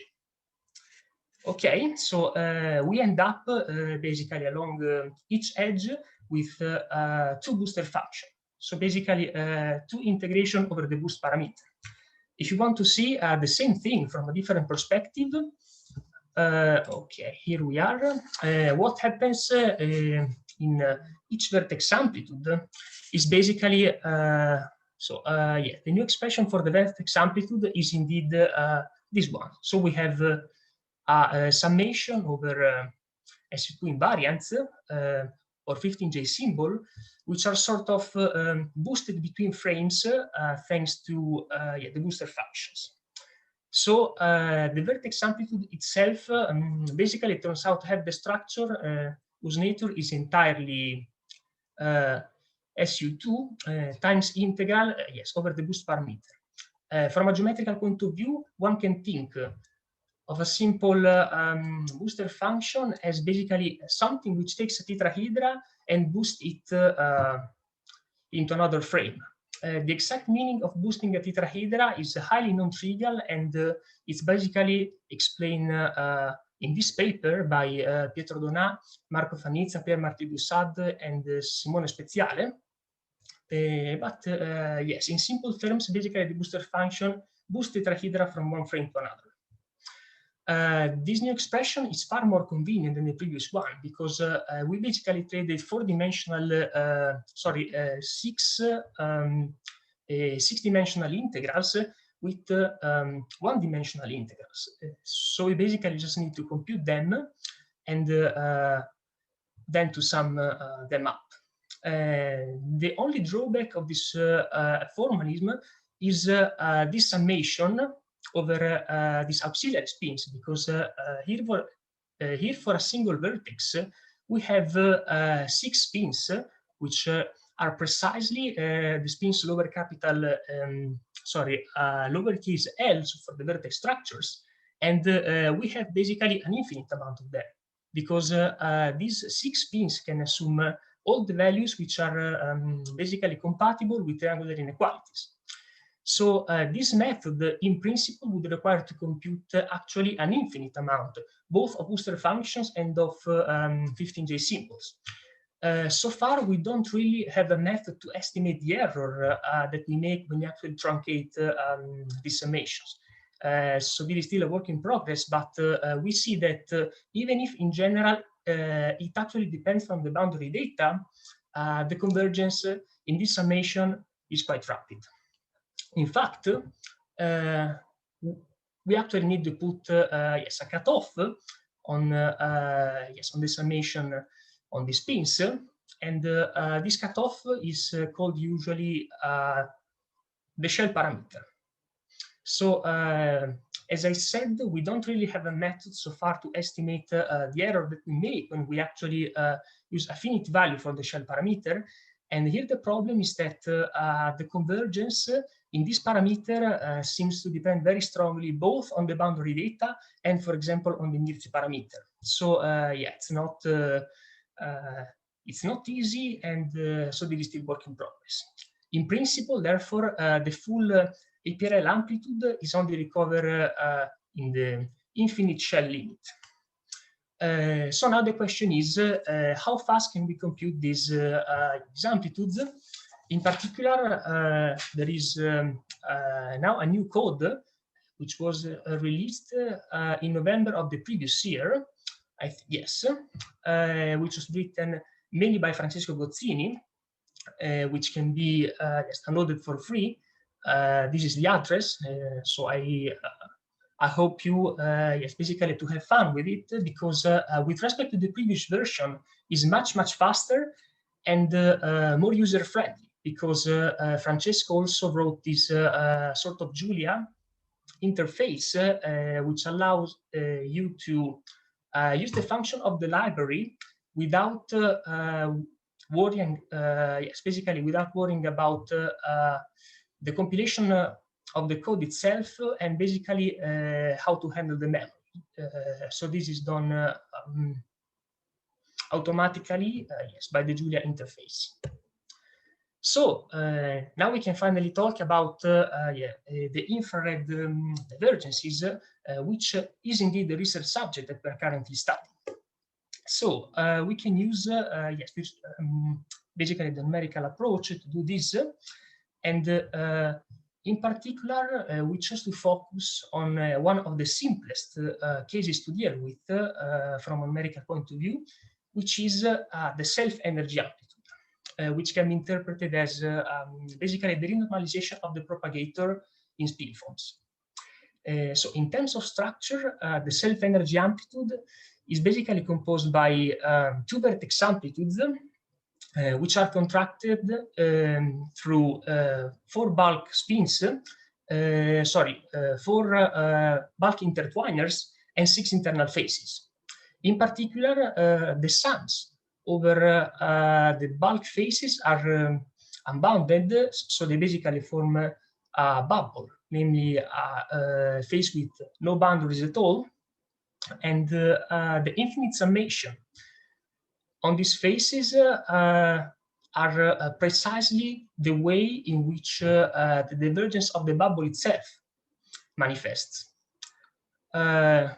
Okay, so while of course the boundary graph in this case is very simple, because here it just consists of 2 nodes which are connected through all of their 4 links. In particular, for the self-energy amplitude, there are 2 papers written by Aldo Riello and Pietro Donà, who found respectively a lower and an upper bound on the divergence itself with 2 different methods. In particular, Aldo Riel showed that the divergence is bounded, it has a lower bound, which is logarithmic in the cutoff, which is this capital K, on the 6 faces, the 6 internal faces, while Pietro Donat showed that the divergence itself has basically an upper bound, which is K to the power of 9. So basically, yes, the cutoff to the power of 9. Okay. So in order to simplify the computation as much as possible, we start by fixing basically the boundary state entire. That is, we set here all the boundary spins equal to 1/2, which is the lowest non-trivial values for the latter. And this is done obviously for computational purpose. We are currently studying the scaling of the APRL amplitude with different values for the Mirzi parameter, because we definitely want to see and yes, basically to investigate the role that the Mirzi parameter itself plays in the asymptotic behavior of the divergence. We can easily verify the results with the BF model by simply removing the booster functions basically between the edges and neglecting the sum over the auxiliary spins over capital L. For the BF amplitude, in fact, we have an analytical formula which Pietro Donat computes in his paper. And here the interesting thing is that actually in the BF model, the self-energy amplitude simply turns out to be the contraction between two intertwiners. So we basically end up with the Dirac delta over SU2 to the power of 3. And since the Dirac delta itself is cubically divergent in the cutoff, we end up actually with a divergence which is the cutoff to the power of 9. In the APRL model, even if so far we have some preliminary results, so this is still a work in progress, we see that the interferences between the booster functions and the 15J symbols are such that we have a very strong interference. So the divergence seems actually to be much lower than the divergence of the BF model. So if we also want to investigate the role that the internal spin configuration plays in the divergence, we can write very easily the self-energy APRL amplitude in this way. So basically as a summation of a function which here I call lower capital W, basically over all the internal spins, where each spins can has a range which goes from 0 to k. And here the interesting thing is that the configurations in which the internal spins have an average, which is close to the boundary spins, are way more relevant than the others.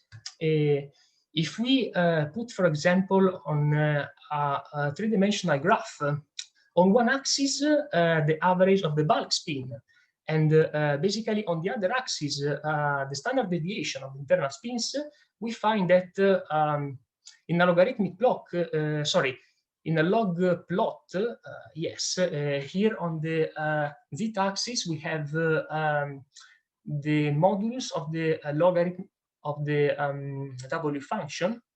We see that the configuration which are way more relevant are basically the ones in which the average is close to the boundary spins and the standard deviation is very low. So basically means that the most relevant configuration are the ones in which all the spins have basically the same value. But nevertheless, when we increase the cutoff on the internal spins, the number of configuration grows very, very fast, and this results in the overall divergence. In particular, there is still work in progress on studying the convergence in the shell parameter for each values of k. So we basically want to find the full APRL divergence by studying the convergence in the shell parameter. So this is still work in progress. We have some preliminary results which show that for a Mirzi parameter equal to 1, the divergence seems quadratic, while when the Mirzi parameter is equal to 0.1, the divergence seems to be linear. Okay, so another interesting thing is basically to see what happens when we change the boundary states. When we change the boundary state. So if we use, for example, coherent states on the bubble, we see that basically all remains the same if we don't change the boundary spins. That is, if we use, for example, all the boundary spins equal to 1/2, and we fix both the intertwiners, or if we fix the boundary spin, but we sum over all the possible intertwiners by basically putting coherent states on the boundary graph, we see that the only thing that changes is basically an overall shift in all the curves for each values of the shell that we can actually compute. If we actually increase the boundary spin, the curve seems to change. We still don't know if this is so if this is basically a changing in the convergence in the number of shell, or this means that as in the SU2 model, the divergence basically does not depend on the value of the boundary spins. So we still need to see this. But yes, when we use the spin network state or the coherent state, yes, at fixed boundary spins, the divergence seems to be the same. We can also compute the dynamical expectation value for the boundary operators. That is, if we contract all the matrices of the propagator with some boundary observable, the thing that we see is that the values of the boundary operator is well defined, even if we have actually an infinite summation over yes, all the bulk phases. If, for example, we compute the expectation value of the external dihedral angle of a tetrahedron, we see that we recover the value of the external dihedral angle of a regular tetrahedron up to the 10th significant digit, even for the lowest approximation that we can use for the shell. That is, even if we use 0 shell, we have actually an excellent approximation for the geometric operator itself. The same basically happens also for the volumes. The only difference here is that the expectation, sorry, the volume operator is not diagonal in the spin intertwiner basis. Here I'm actually using the spin intertwiner basis, which means that here I'm looking to the single operator, which is actually completely sharp. So for example, here, all the angles that I am not looking at are totally spread. The ideas for future computation basically consists in increasing the scalability of the code in order to have more curves and basically to study the role that the Mirzi parameter plays in the divergence, and also actually to find a good parameterization for the convergence in the shell, and with these results, study more complex graph in order to investigate also other other divergences. Okay, so thank you very much. Thank you. Thank you. Are there any questions?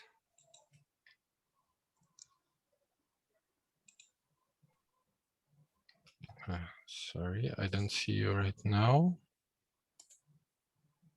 Oh. I don't see raised hands. So let me ask a question. So you were talking about the divergence of a melon foam, and you talked about bound from below and from above, then analytically. So what does numerics suggest? What is the divergence? Is it polynomial? Then in what power? And can you comment on this? Yeah, of course. The divergence seems to depend on the value of the Mirzi parameter. So far, we have seen that if the Mirzi parameter is equal to 1, the divergence seems to be quadratic in the cutoff. If the Mirzi parameter is actually equal to 0.1, the divergence seems to be linear. So far, the picture is not entirely clear because we basically need to collect more data. But we definitely hope to find an asymptotic formula which keeps into account the role that the Mirzi parameter plays in asymptotic behavior.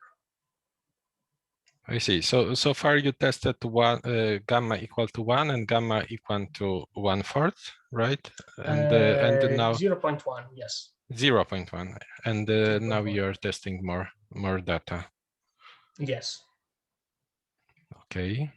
Thank you. And any more questions?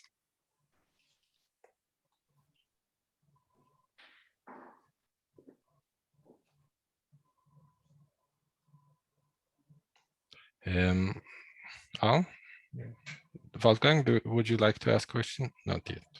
No. So let me ask a second question because I'm interested. How complicated forms can you calculate numerically? Is it the case shown by Farshid in the previous talk? Is it doable right now? Will it be doable in the future? Okay, so this is actually a very, very good question, I think. So we are testing different methods, basically, in order to deal with spin forms in which you have like 10 internal phases or something like this, which basically are Monte Carlo methods. So far, we still don't know how much reliable they are. So we still need to check this. But another thing that we can do is basically, as I said, to study the convergence in the shell parameter, because if we can find nice parameterization for it, so basically to extrapolate the behavior of the full APRL model by just computing, let's say, 5 or 6 shells, it's maybe possible to deal with spin forms which have more than 6 internal phases. So maybe also the spin form that Farshid showed us before. These are currently the 2 ways, because with different methods, if we use this formalism, I think it's not possible to have more than 7 or 8 internal phases. it also depends. On the details of the spin form. But yeah, so or studying the convergence in the shell parameter, or using Monte Carlo methods. These are yes, the two candidates now. So you mean 7 or 8? Is it like your present limit and what kind of computational resources? Is it on one node, or is it done on many nodes? How many? This is yes, another good question, because so far all the data that we collected in the yes, in the infrared divergence subject. So all the computations we realized on a single node, but obviously on a cluster we can use thousands of processes, of course. So basically multiple nodes. So there is for sure space for improvement in the code. The only problem is that when you increase the number of internal phases, actually the computation becomes much more complicated. I think exponentially more complicated, yes, depending, of course, on the detail of the spin form. So I don't think that just relying on the multiple node computation can lead to a significant progress without finding a way basically to extrapolate the result. So or studying the convergence or using Monte Carlo methods. Okay, thank you. Thank you very much. You're welcome. And let me introduce the next speaker. Wolfgang Wieland will be our next speaker. Do you hear us? And yes. Okay, great. Could you share a presentation with us? Yes. Thank you. So just a sec. Sure. All right. Okay, so our next speaker is Wolfgang Wieland, and he will talk about SL2R holonomies on the light cone. Thank you very much. And yeah, it's really nice to be here and be again at the actual loop quantum gravity conference. So this talk will use is part of some sort of renaissance that's now happening in our community, where we are looking again at covariant phase-space methods in general relativity. And there are several perspectives on this approach, and also I'm really looking forward to the next talk from Madrid, where we will probably hear more about that. And the slides of my talk will be on my website. So now I just have to figure out maybe like that. So first of all, about the introduction. So what is important is that, so this is about characterizing gravitational subsystems using covariant phase-space methods. By the way, is the audio okay? Yes.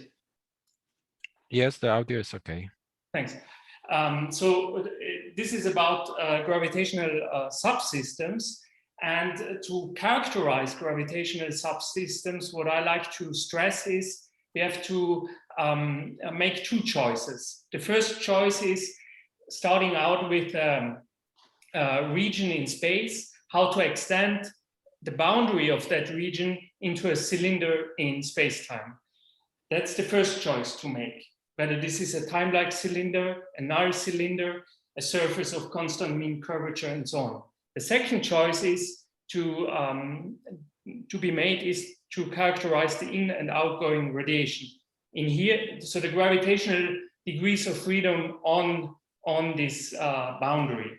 What I choose here is a null surface, because there this first choice is easy. In lower dimensions, this we don't have to characterize outgoing radiation because there are no gravitational waves. And that is why, in fact, holography works in lower dimensions.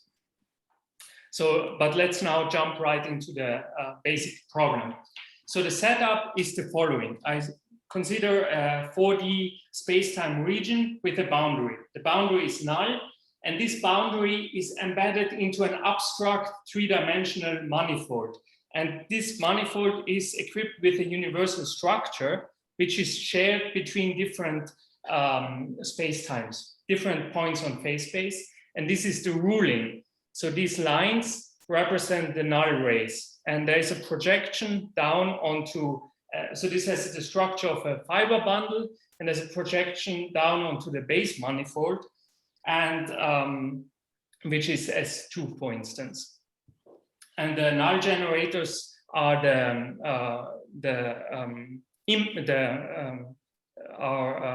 what is mapped to a point on by the projection.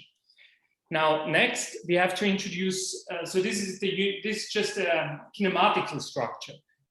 In particular, these null rays don't carry any preferred parametrization. So I don't choose any fixed affine parametrization, for instance. Next, we have to introduce the fields. So in the interior of space-time, we have the frame bundle, tetrads, soldering forms, self-dual two forms. I'm using here the spinor notation, and of course the spin connection. AB are spinor indices. But now on the boundary, since I'm working on in the with the frame bundle or with the spin bundle, I also have boundary fields intrinsically defined on that null hypersurface, and there are a spinor whose square defines a null vector. And then there's a conjugate spinor value 2 form that characterizes the geometry, that encodes the geometry. The symmetrized tensor product of these two fields gives the pullback of the Plebanski, of the self-dual 2 form onto this cylinder, and Lorentz invariant contraction gives the area 2 form. And on top of that, I need one more boundary field, namely some sort of connection. So this is a connection, one form intrinsic to the boundary, and it will play the role, it will be an abelian version of the Ashtekar-Barbero connection. In addition, I also need, to set up the problem, I also have a co-basis. M and M bar are diodes that that parameterize the metric, the induced degenerate signature 0++ metric. These are like tetrads on the null cone or triads on the null cone. And since the geometry is, since there's a null geometry, there are only 2 of them. And one is the complex conjugate of the other. So to have a basis in 3-dimensional space, there's also the third covector that is unique up to Lorentz transformations. And then this dual 2 form, which is conjugate to the null flag, to the spinor, conjugate in the phase space sense, admits this decomposition. And now we can set up the action. The action consists of the usual Holst action, gamma is the Mercy parameter, plus a boundary term. The boundary term is essentially a kinetic term for the spinors. D is the covariant derivative and the connection. Now I have to tell you what are the boundary, what is the boundary data along the null surface, what is fixed in the variational problem. And it's a gauge equivalence class of those 3 fields. All other fields at the boundary are alive. You can vary them and you get boundary equations of motion. But what is fixed as a source along the boundary is this gauge equivalence class. And since the null generators, these fibers along the cylinder at the boundary are fixed, the only diffeomorphisms that you need to gauge away are the vertical diffeomorphisms along the null rays. Then there are also dilatations, because this null direction is not canonical. And then conformal transformations and U1 gauge transformations. There's also a shift in this connection that tells you that only the time component along the null generators really matters. But what is crucial here are these two equations that tell you that kappa, this connection one form, that this is a connection, an abelian connection, but it's a connection both under rescalings of the null direction and U1 gauge transformations. So this is essentially a U1 connection at the boundary. And the presence, and notice the emulsive parameter appearing here. And the presence of this connection is of this U1 connection is then responsible for the discreteness of area in loop quantum gravity. Because if you have a U1 connection, you have a corresponding U1 charge. And the corresponding U1 charge at the boundary is the area 2 form. In fact, now you get the symplectic potential and at the covariant phase space level, and it has basically the same structure as on a spatial hypersurface, where you get that the electric field is conjugate to the extrinsic curvature or the Azteca-Barbero connection. And the electric field is a 2 form. Here we also have 2 forms that describe the geometry, the area 2 form and this other directions on the null in the co-vector bundle, and then conjugate fields, namely what is conjugate to the area 2 form is this U1 analog of the Azteca-Barbero connection, and then what is conjugate to those 1 forms on the what is conjugate to this complex 2 form at the boundary is a 1 form, and this 1 form encodes shear and expansion of the null generators. Now, given the symplectic potential, you can get the gauge symmetries from calculating the symplectic 2 form. And again, you find that U1 transformations of those of this connection is a genuine gauge transformation, provided phi, the gauge parameter, is compact. For the null surface has 2 endpoints or 2 cross sections at the upper and lower boundary, and such large U1 gauge transformations are not gauge. There's a corresponding charge, which is the area. But now let's go on. So the covariant phase space methods are extremely useful, and that's why there's this renaissance in a way. So they're useful. So why are they useful? Because you can access observables, boundary observables, in a very efficient manner. You can identify gauge symmetries, charges. So observe the ADM mass, angular momentum, and so on. And you can derive the first law of black hole thermodynamics in a very efficient way. However, it is somehow less useful to identify Dirac observables, the 2 degrees of freedom of gravity at the full non-perturbative level and their mutual commutation relations. So this is essentially the same problem as solving the Wheeler-de Witt equation in quantum gravity. And now the strategy ahead is to embed the covariant phase space into a larger kinematical phase space. And then, so this is just the usual story now in the null hypersurface, and then impose constraints that bring us down to the physical phase space. So now we have to be more explicit. We have to introduce more structure. And what I introduce is a fiducial dyad. So suppose the cross section is around, the base manifold is around 2 sphere, then you can introduce some fiducial 1 form. But the physical tetrad, the physical dyads on the null surface will not be those. They will be, but they can be expressed in terms of those, namely by an overall conformal factor, omega, and some transformation that mixes Z and Z bar. And since the overall scale is encoded in this conformal factor, this transformation will be in SN2R. And so this SL2R tells you how this co-basis differs between different points on the null generators. It is important, in fact, to stress that what matters here are forms, not vectors, because vectors would, if I would want to parameterize everything in terms of vectors, it would be necessary to select some preferred cross sections. But with forms, this is not necessary. So because you can define them by a pullback, basically, from the base to the cylinder.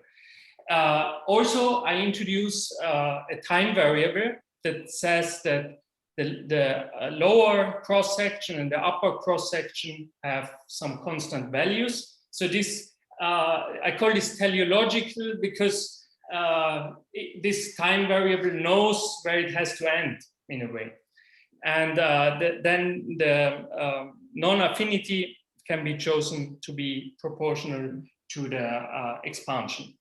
And if you do that and express the symplectic potential of the last slide of that I introduced earlier, in all this, in terms of these SL2R variables, you get the following structure. So you get a kinetic term, a symplectic structure for SL2R.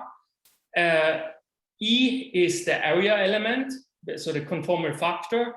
Its momentum conjugate is a U1 connection along the fibers. And then there's also this time variable is live, is not a fiducial structure, so it has a canonical conjugate momentum. And you get SL2R commutation relations for SL2R holonomy flux variables. Now, what's crucial is this phase space is, so this is not so interesting by itself. All of this is still kinematic. Now we have to identify constraints that reduce this kinematical phase space to the physical phase space. And these constraints will tell you that these variables are not all independent. So what are they? First, what's happening here? Here I have decomposed this SL2R momentum into a diagonal part, which is a U1 generator, and translational parts. I will have so if you quantize this algebra, I has a discrete spectrum, pi and pi bar continues. And now the constraints. There are only two first-class constraints. Remember, the fibers are universal. So there are no diffeomorphisms anymore that would move the fibers. I only have diffeomorphisms along the fibers. And the corresponding constraint, where psi is a vector field that vanishes at the two upper and lower cross section, is just a Ricciardo-Rie equation between the second derivative of the conformal factor and the shear. The shear is proportional to this translational part of the SL2R Lie algebra valued momentum. And then there's also U1 Gauss constraint that tells you that so this curly D is the derivative along the fibers. That the derivative along the fibers of the E and omega squared, by the way, are the same thing. That this derivative is proportional to the U1 part of the SL2R momentum. But then, and these are first class. These are generators of U1 rotations on the null surface and dilatations. U1 rotations of these dyads, Zweibeins. But then there are also further constraints. Again, you have sorry for jumping back and forth, but the constraints basically tell you that these fields are not independent. So you consider the derivative. This has a U1 part and again translational parts. And now you have constraints that tell you that on phase space that tell you that, for instance, the SL2R momentum is related to the translational part of this Maurer-Cartan form. And in fact, pi and h are a bit like p and x in the algebra. Omega appears here really like a frequency. So this is essentially a annihilation operator. Pi and h are canonically conjugate, or pi and h bar are canonically conjugate in the algebra, non-abelian, but essentially they are. And so this has this constraint is like an annihilation operator. And then this tells you that the expansion of the volume is related to this combination of the momentum and the conjugate configuration variable. K is like Lapp's function. And then there are two U1 angles. One is the conjugate of the area. The other one is the U1 angle that appears in here. And the constraint tells you that these two are the same. And these are second class. All of these are second class constraints. But their mutual commutation relations are actually not that difficult. And you can actually compute. And if you now want to compute the Dirac bracket, if you evaluate the Dirac bracket for these SL2R holonomies, it turns out to be somewhat easy. You only have to, from the huge Dirac matrix, you only have to invert a tiny block off diagonal part.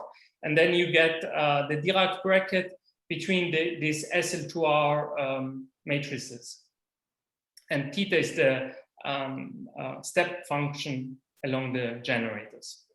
And still there are the gauge symmetries, the U1 transformations, and vertical diffeomorphisms. And other diffeomorphisms, again, so why do I only get one type of diffeos? Because I introduced some essentially gauge fixing or universal structure that is shared between different space-time, different points on phase space. And this is this bundle structure, which is the same among different space-times. So in other words, I only have diffeomorphisms that move you along these fibers with different laps at different points on the base manifold, but I don't allow for diffeomorphisms that would transform this null ray into some other Wiggly curve, so to say. And that's why there's only one constraint left, namely these vertical diffeomorphisms. And also there's no, there's also no analog of the Wheeler-de Witt equation, because you can't, once you have chosen such a null surface, you can't move it anymore in space-time. That's my, I would say, comic interpretation why I only get this one constraint. So summary. What we studied, the talk consisted, had two parts. First part was about covariant space, phase space methods for the action with the Barbero immersive parameter in regions with a boundary that is null. And we specified both the action, variational principle, and covariant phase space. And what really matters is that there is a U1 at the boundary, a U1 symmetry, gauge symmetry, and the presence of the immersive parameter mixes the U1 rotations with the dilatations, and that's responsible for the discreteness of area in loop gravity. But to access the commutation relations among Dirac variables, we found it useful to embed, to introduce a larger kinematical phase space in terms of SL2R holonomy flux variables, and then we introduced constraints. And what is nice is that they are all polynomial, and perhaps this could be now starting point for a new way of quantizing gravity on the null cone using methods which are extremely similar to what we are familiar with, because we know how to quantize holonomy flux variables. Thank you. Thank you. Thank you. Are there any questions? Oh, Jerzy Lewandowski. So where are holonomies here? Why do you need holonomies? Okay, so the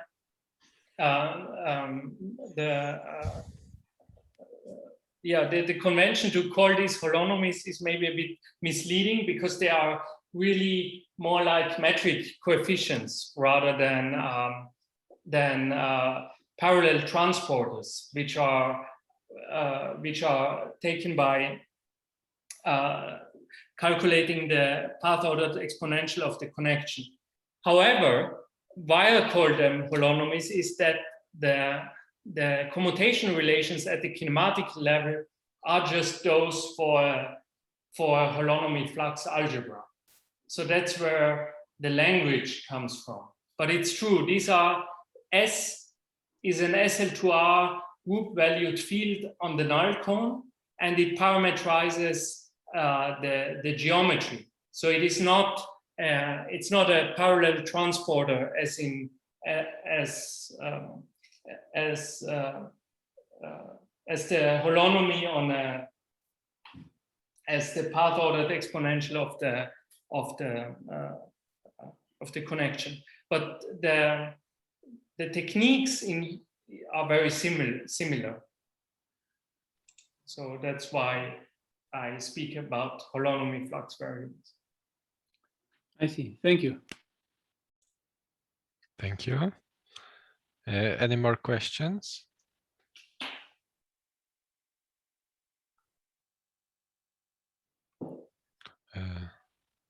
I don't see any raised hands, and so let me ask you a question.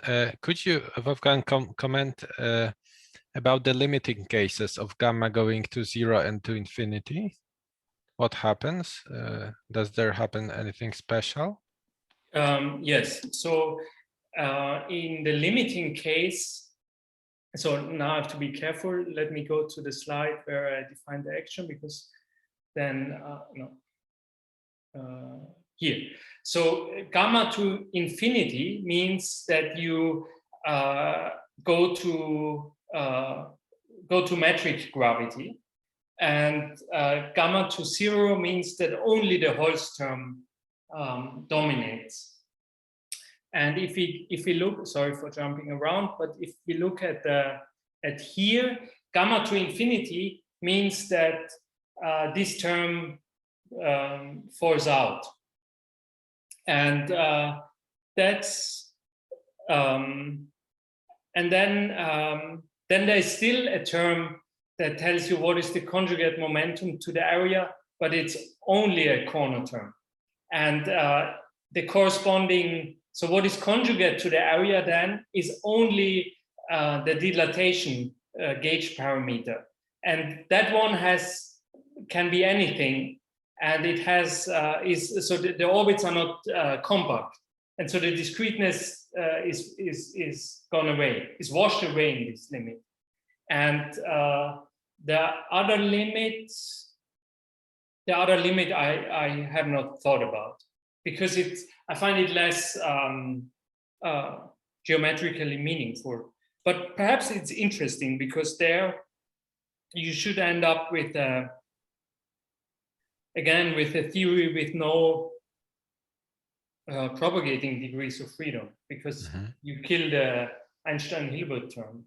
So that could be also interesting. Yes. Right. Okay. Thank you. Thank you again for the interesting talk. Thanks. And let me now pass to our last speaker, Juan Margalef. Are you with us? Yeah. Wolfgang, could you stop the yeah, presentation? I have to figure out where this, I always forget this. Right here. Sorry. Okay, I'll try to stop the video.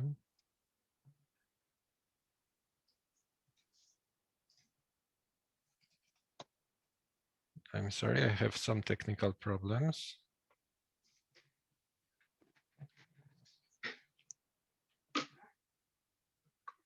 Could you try again, Wolfgang? I tried to. I turned off the video. The sharing screen. Oh, okay, Oh, no. okay, I did it. Okay, now it's time for Juan Margalef after this technical problems. And he will talk about covariant phase space of standard GR and Palatini metric versus tetrad formulation. Please go on. Okay, thank you so much. It was very nice that Wolfgang already mentioned all the benefits and the good things about the covariant phase space. Also, he mentioned some things of the Palatini formulation, although he included the host terms that I will not include here.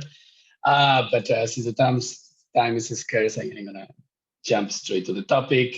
This talk is based on those two papers. One is for standard GR, the other is for Palatini, where we compare both the metric and tetrad formulation and the covariant phase space. It's done with my former supervisors, Fernando and Eduardo, and with our current student, Valle Varo, that I think she is in the audience.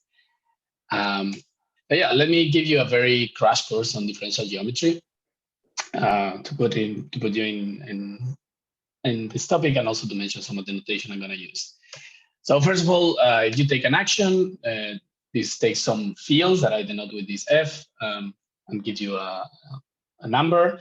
It's local in the sense that at every point, the Lagrangians are local in the sense that if you give me any point, well, sorry, local means that it's written in these terms, in this as the integral of a bulk Lagrangian and a boundary Lagrangian. And then we also include that the Lagrangians are local in the sense that at every point, they depend only on the fields at that point and the derivatives at that point. And in principle, they depend, this action depends on the Lagrangian. But now you can see that if you define this, what we call relative integral, and you take a pair, this pair is a top form in the boundary and a top form in the, a top form in the bulk and a top form in the boundary. And then you just define this as the integral of the first one over the bulk minus the second over the boundary. And now you can play around with these terms. The first thing you can do is add and subtract a term that is going to be exact. You're changing nothing. And you can do the same in the boundary, but because the boundary has no boundary, you only need, this is true, only adding one of the terms. Now, this exact form can jump into the boundary by the Stokes theorem. So you do that. And you can now split this plus the colors one. So you split like that. With this, I'm just doing nothing. It's like a sleight of hands. But this is equal this plus this. So these terms that I have added is just zero, of course. But this tells us how we can define an exterior derivative of this pair. This is the motivation to define that the relative that I put with an underline, the relative exterior derivative of a pair is going to be the first one minus this term. And now you see that we have some sort of relative Stokes theorem. You take the integral over the whole boundary, in this case it's a pair, of this exact pair, and then you get zero. And this is going to be the main tool that we're going to use to prove that both formulations, tetrad and metric, are actually equivalent, because there was some controversy about if they were or not. So just keep in mind this formula. Another thing, of course, is that this is actually an exterior derivative. If you take the exterior derivative to the square, it's an easy computation, you can see that this is zero. So you can do cohomology over the pairs of these kind of pairs, where this 1 degree difference, one on the bulk, one on the boundary. And this is what is called relative cohomologies. There are other ways to define where the codimension of the second term doesn't have to be 1. This only works when you have one codimension 1. But this is what we need in here. So now when you have an action that is given by this integral, that I remember is just the integral of these two terms, you have a theorem, very standard theorem, easy to prove. If you take two pair of Lagrangians that are equal up to relative exact form, then the actions are the same. This is obvious. You take the integral here, the integral here, the integral here, and this integral is 0 by the Stokes theorem that I mentioned before. Now, is the opposite true? Almost true. If you take two actions that are equal over contractible bundles, then the Lagrangians are equal up to relative exact form. If the bundles are not contractible, the fibers are not contractible, then there is some non-trivial cohomology that can add, you can define some Lagrangians that are not exact, but that they do not give any Euler-Lagrange equation. You take a Lagrangian, the Euler-Lagrange equation is 0, but they are not exact. But we are in the cases where these metrics are contractible. So we know exactly what, so the action is going to be our main object, and we have to work with Lagrangians up to relative exact. And of course, if you go to, you can define differential geometry over the space of fields in the same way that you do in a space-time. You have the exterior derivative, the interior derivative, and the Lie derivative, and I just denote the same with these double bars, exterior derivative, interior derivative, and Lie derivative. Also, the vector field, I denoted in this double notation. Now, the covariant phase space, we go there, and usually what one does is you take the action is given by these two terms, and you take the variation of that action. So it's the variation of the first minus the variation of the boundary. Now, this is a theorem. Whenever you have a top form, if you take variations, what is called in the vertical direction in the fields, you can always split in this form. It's equations plus some exact term. Now, when you plug this into this first equation, this just gives you the equation. And this jumps here, so you have to compute this term, dl minus d. And this decomposition is not always true. We just require by hypothesis that this is true. If this is not true, in general, this is not a good variational principle. That means that you have terms, for instance, you have the normal derivatives of the variations, and then you have to go back and define a better action or restrict your fields such that this is true. So we assume that this is true, and then the space of solution is simply the fields that satisfy E equal 0 and B equals 0. Of course, in this F, there might be additional boundary conditions, and there might be addition. You can put whatever you want. The smoothness or not smoothness, more constraints, no more constraints, whatever. But this is the variational principle, and you have this inclusion that I denote with this double J of the space of solutions into fields. Now, the symplectic structure when you don't have any boundary usually is like you take an embedding, you take a Cauchy surface, you plug it into the big space-time, and when you have no boundary, you just take the what is called the second variation or the exterior derivative of this symplectic potential that we computed here. And then you integrate over the Cauchy surface, and you're done. Now, when you have boundaries, the natural extension is just to double everything. Here I have this symplectic structure, potential, I have this also over the boundary. So why not just consider the relative version, which is this? And this, in fact, is free of ambiguities. This is well defined. If you change the symplectic potential, this symplectic structure is not going to change. Now, this depends on the embedding. That's a big problem because then you have bazillion symplectic structures. But if you restrict to the space of solutions, then this is, I remind, this is the inclusion here. So you just pull back to the space of solution. And this is a presymplectic form that is canonically associated to the action. It doesn't depend on what Lagrangians are you chosen or what symplectic potentials are you chosen. This is always there. And it's over the space of solution. Now I'm going to go through applying these things to GR, standard GR. So in standard GR, you get the Einstein-Hilbert action, the scalar curvature, and the volume of the metric. And then you also have to add the Gibbons-Hawking-York term, which is this exterior, the extrinsic curvature, the trace of the extrinsic curvature, and this G bar is like the pullback to the boundary. So excellent, you do that, you take the variation of the Einstein-Hilbert, and of course you get the Euler-Lagrange equation, which are the Einstein equations, plus a symplectic potential. The symplectic potential is given by this formula. No need to know. I mean, this exact form is not relevant, but it's given by this. And now you have to do the same for the boundary. You take the variation of the boundary minus the pullback of this, and then you can split it in this form. is true, it's a good variational principle, you can do that. And in the boundary, you get this kind of von Neumann boundary conditions and this symplectic potential. Of course, you could have, from the beginning, fix the boundary, the values of the boundary to be 0. And then this term, the boundary will be 0, and then this V doesn't appear.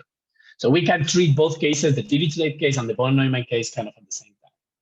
And this symplectic potential at the boundary is just given by this formula. Again, not important. Now, with that, with those two symplectic potentials, you can just take the variation and you get the symplectic potential, the presymplectic form over the space of solutions. Now, how do we go to tetrad GR? We're going to make kind of a change of variables. You get this, I define this, this map that I call phi, that gives me a tetrad, and I'm giving you a metric. Here you have to be careful because I didn't mention before, but because we are just considering, like Wolfgang did before, we're just considering the lateral boundary, let's say, to be timeline. So we're not considering the null case. So here, of course, this has to satisfy that as well. So once we have that, well, of course, you have this usual, this is not a bijection. That's why I say change of variables. It's not exactly a change of variable, it's almost a change of variable. You have this freedom to change the frame through a Lorentz transformation. And now the only thing you have to do is define the Lagrangians in the tetrad formulation and the boundary Lagrangian just as a change of variable. You give me a tetrad, I transform it into a metric, and I plug it into the metric formulation. When you do that, of course, you obtain the standard Lagrangian on the bulk, that is this one, and then this one in the boundary. That sometimes is taken for granted, but you have to include it in order to recover the same theory that you had in metric. So once you have that, you can take the variations, you do the same, you obtain the Einstein's equation in tetrad formulation, and you obtain also this symplectic potential. But now again, you have to go to the boundary. What happens in the boundary? You take this variation minus the pullback of the symplectic potential, and you break it into boundary conditions and boundary symplectic potential. The boundary is pretty messy. It's not important. It's very long, but it's the same as we had before, but in tetrad formulation, and this is the symplectic potential over the boundary. Now, of course, the theories are equivalent because we're actually just doing this change of variable over the action. So if you take the variations on the tetrad form, it's just the variation of this, and this is a surjection. So whenever, so you can make an argument of this. If this is 0 for every variation, then this is also 0 for every variation, and then you get this formula. Every solution in the tetrad is also a solution in the metric, and conversely, up to this freedom in the Lorentz transformation. So you get these. The space of solutions are related by that. Perfect. Then the only thing we have to do is compare the symplectic potentials. And then when you compute the symplectic potential in the metric and do the change of variables, so you turn every metric into a tetrad, you break it, and then you get to this equation. This was well known. The symplectic potential in metric is equal to the tetrad plus some exact form. And when there is no boundary, this is perfect because you integrate here, you integrate here, you integrate here. This is 0. And then the two symplectic potentials integrated, they give the same presymplectic form, and then the tetrad and the metric are the same. What happens if there is boundary? Well, if there is boundary, you integrate here, integrate here, integrate here, you have a boundary term. And then people would argue, are they equal? Are they not equal? Of course, the problem also with this alpha is not even well defined. You can add also an exact form. So alpha plus some d beta. But our point of view is that you have to go to the relative version. You cannot forget about the boundary terms. And the boundary terms, actually, if you had this over the boundary, you can see that the GR symplectic potential in the metric is equal to the one in the tetrad plus the pullback of this d alpha. Now we put them as pairs, and if we put as pairs, we obtain this equation. The pair symplectic potential in the metric formulation is equal to the tetrad pair plus some relative exact form. If you remember, the formula of this relative exact form is the exterior derivative of the first one and the second one was the pullback of the first one minus the exterior derivative of the second one.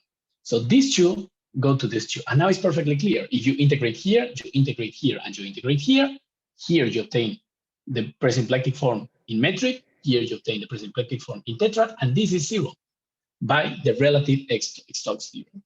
So indeed, this is exactly what I say by words, it's just in formulas, and then you obtain this equation. Of course, they are not equal because you have to do the change of variables, so you have just to do the pullback. So the tetrad formula, the presymplectic form in tetrad is equal to the pullback of the one in the metric, which also makes sense looking at this.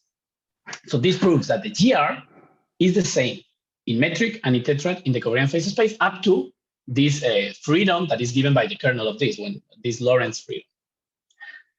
I don't know how much time I have, so I'm going to skip. Just to the same applies to the Palatini, but we are including also non-metricity and torsion. There is no need. This is also true in non-metricity and torsion. So, and the idea is the same. I'm not going to put any formula, just the idea. You take the Lagrangian of the Palatini, and you have to take a boundary term. This was given by Ovukov, and it's just you take the extrinsic curvature and you generalize, because the extrinsic curvature is computed as, is defined as the exterior derivative, the covariant derivative of the normal vector field. The idea there is that the covariant derivative is not the Levi-Civita, so you have to do a small tweak, but it works perfectly. That was made by Ovukov in the 90s, I think late 80s or early 90s. And the idea is, again, you take a tetrad and a spin connection, and you give me a metric, and this Q is like a tensor, a 2-1 tensor. This idea that whenever you have connections, if you fix one, usually the Levi-Civita connection, then every covariant derivative is written as Levi-Civita plus this Q. So once you have that, this change of variable, you just define the Palatini Lagrangians in the tetrad formulation as this change of variables, and you do the same. You take variations, you do everything, and you arrive at the same conclusions. It's longer because you have a bit more computations to do, but the solution, the space of solution in the Palatini tetrad is equal to this phi minus 1 of the solution of the metric Palatini, and the symplectic structures are related by this. So there is no ambiguities whatsoever, and everything matches perfectly. And not only that, you can also relate, you can link the Palatini with the GR. And this is just given by the projection. If you take the thing is like and here you have the metric and you have tensor. The connection part is trivial, it's almost trivial. There is what is called the projective ambiguity, or the projective solution of the connection is the connection has to be Levi-Civita plus something that is very trivial, and then you obtain this kind of solutions or this kind of relations. Now you can put all of them together, and then you get Palatini tetrad here, GR tetrad here, that they are related by the projection. Here you have Palatini metric and GR metric that they are related by the projection, and then this is the change of variables from tetras to metric, and here is this change of variables from tetras and spin connections to metrics and covariant derivatives. So yeah, that's mainly everything that I want to say. So some conclusions to wrap it up.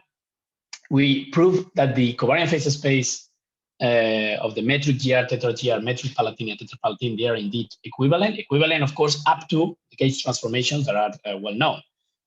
And written in the correct terms in this relative version, everything is straightforward. It's the same as you would do without straightforward, because it was already done without boundary. But what we're saying is like it's almost the same as if it was without boundary. The problem is cohomological. That's an important thing in the relative version. So we need cohomological version. That's what we use all these covariant phase space methods in the relative version. Of course, the Lagrangian boundary terms are essential. If you forget about them, you might not obtain a good space of solution, a good variational principle, etc. And of course, the symplectic boundary terms are required. You have to include the symplectic potentials at the boundary that come from the boundary Lagrangian. And that's all. Thank you so much. Here are some papers of this work that is based on. Yeah. any question that you have, I'd be happy to discuss. Thank you. Thank you. Any questions? Jerzy Lewandowski. Can you compare your paper to a similar paper by Simone Speziale a few years ago? Yeah, of course. Yeah, actually, we talk a lot with Simone about that. They have this dressing form in order to match, and what they did is like, okay, you have this alpha, you can add something so that they match. Our point of view is that the symplectic definition, that the definition they're giving about the symplectic structure, they don't include this term. I see. Mm-hmm. So their definition is ambiguous. They have to fix. You have to tell me how you're fixing, because this theta, you can add always an exact form, and if you add an exact form, you are giving me a boundary term. If this term is not given, however, if this term is given, because let me go back here. If here you add this theta, you add an exact form, this exact form will go also here. And because it goes here, it will go here. So they will compensate. If you add me something here, you necessarily have to add me something at the symplectic boundary potential. So when you go here, the thing that you have added here will cancel with the thing that you have to add it here. And there is no ambiguity in the definition. What they do is they don't include this, and then they have to prescribe how to fix that. What we say that this is the natural extension of the standard symplectic form that was defined over the space of solutions without boundary. Of course, you can remove that. You can do that, but there is an ambiguity. There is a bazillion symplectic forms that you can define, and there is no one can tell why one is better than the other, unless you give me some physical ideas of why to define, why to pick a symplectic form. And that was actually the idea of Wall, and then Wall and Lee, Wall and Supas. They will prescribe exactly which one you will take. The only problem is that it was not very physically well motivated or even mathematically. It's just because this is cohomological. This is cohomological. It shouldn't depend on any representative. So that's how it's related. They don't include this term, and because they don't, there is an ambiguity, and they use that ambiguity to match the two of them. But for me, it doesn't solve the problem, because you are using an ambiguity in the definition in order to make two things match. And they also, another thing that I think they miss, or is like they don't use the boundary Lagrangian. This boundary Lagrangian they include this, if I recall properly, but in the tetra formulation they don't include this one. And then the theories are different. You're comparing two different theories, so there is no problem that the symplectic structures are different. Perhaps two questions. One very short one.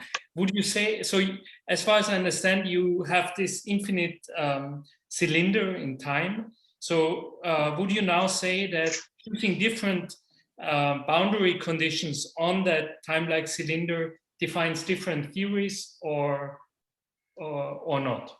That's one question. So you say if different boundary Lagrangians, boundary conditions?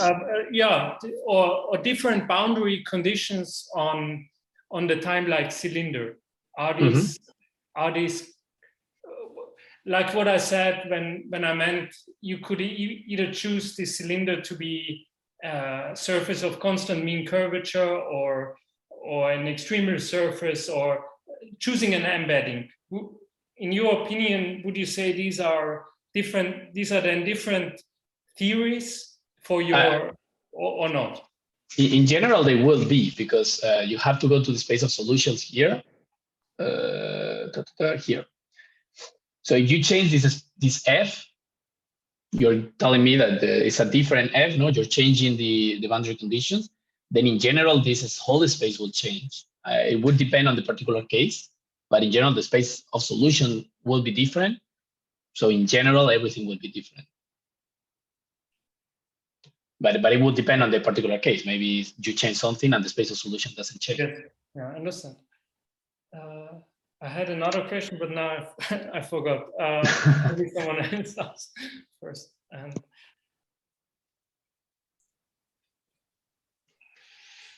Okay. You can always write to me. Yeah. Yes, yes. Are there any more questions? No.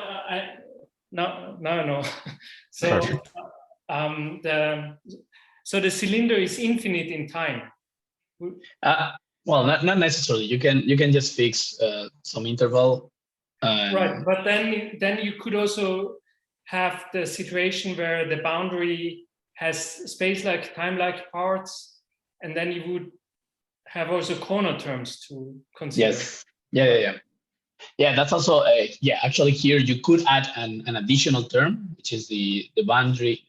Like this could be the bulk, this could be like the time-like boundary, and then you can put the leads, and you can put like the boundaries of the leads.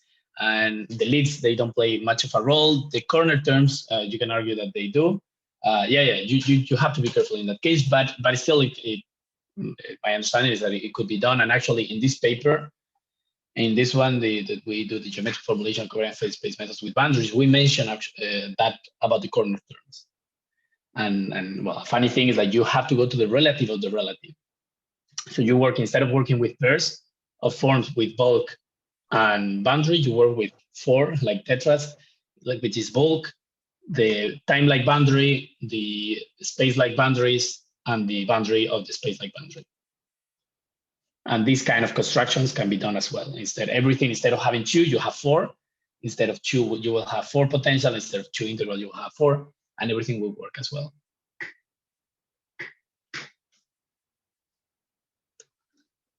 I don't know if that answers your question. Thanks.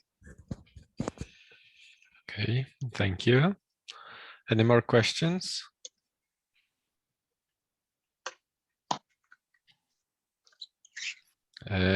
If not, let me thank Juan Aguirre again for his talk, and I will now before I close this today's session, let me invite you for our Wednesday session, which will start at 9:30 a.m.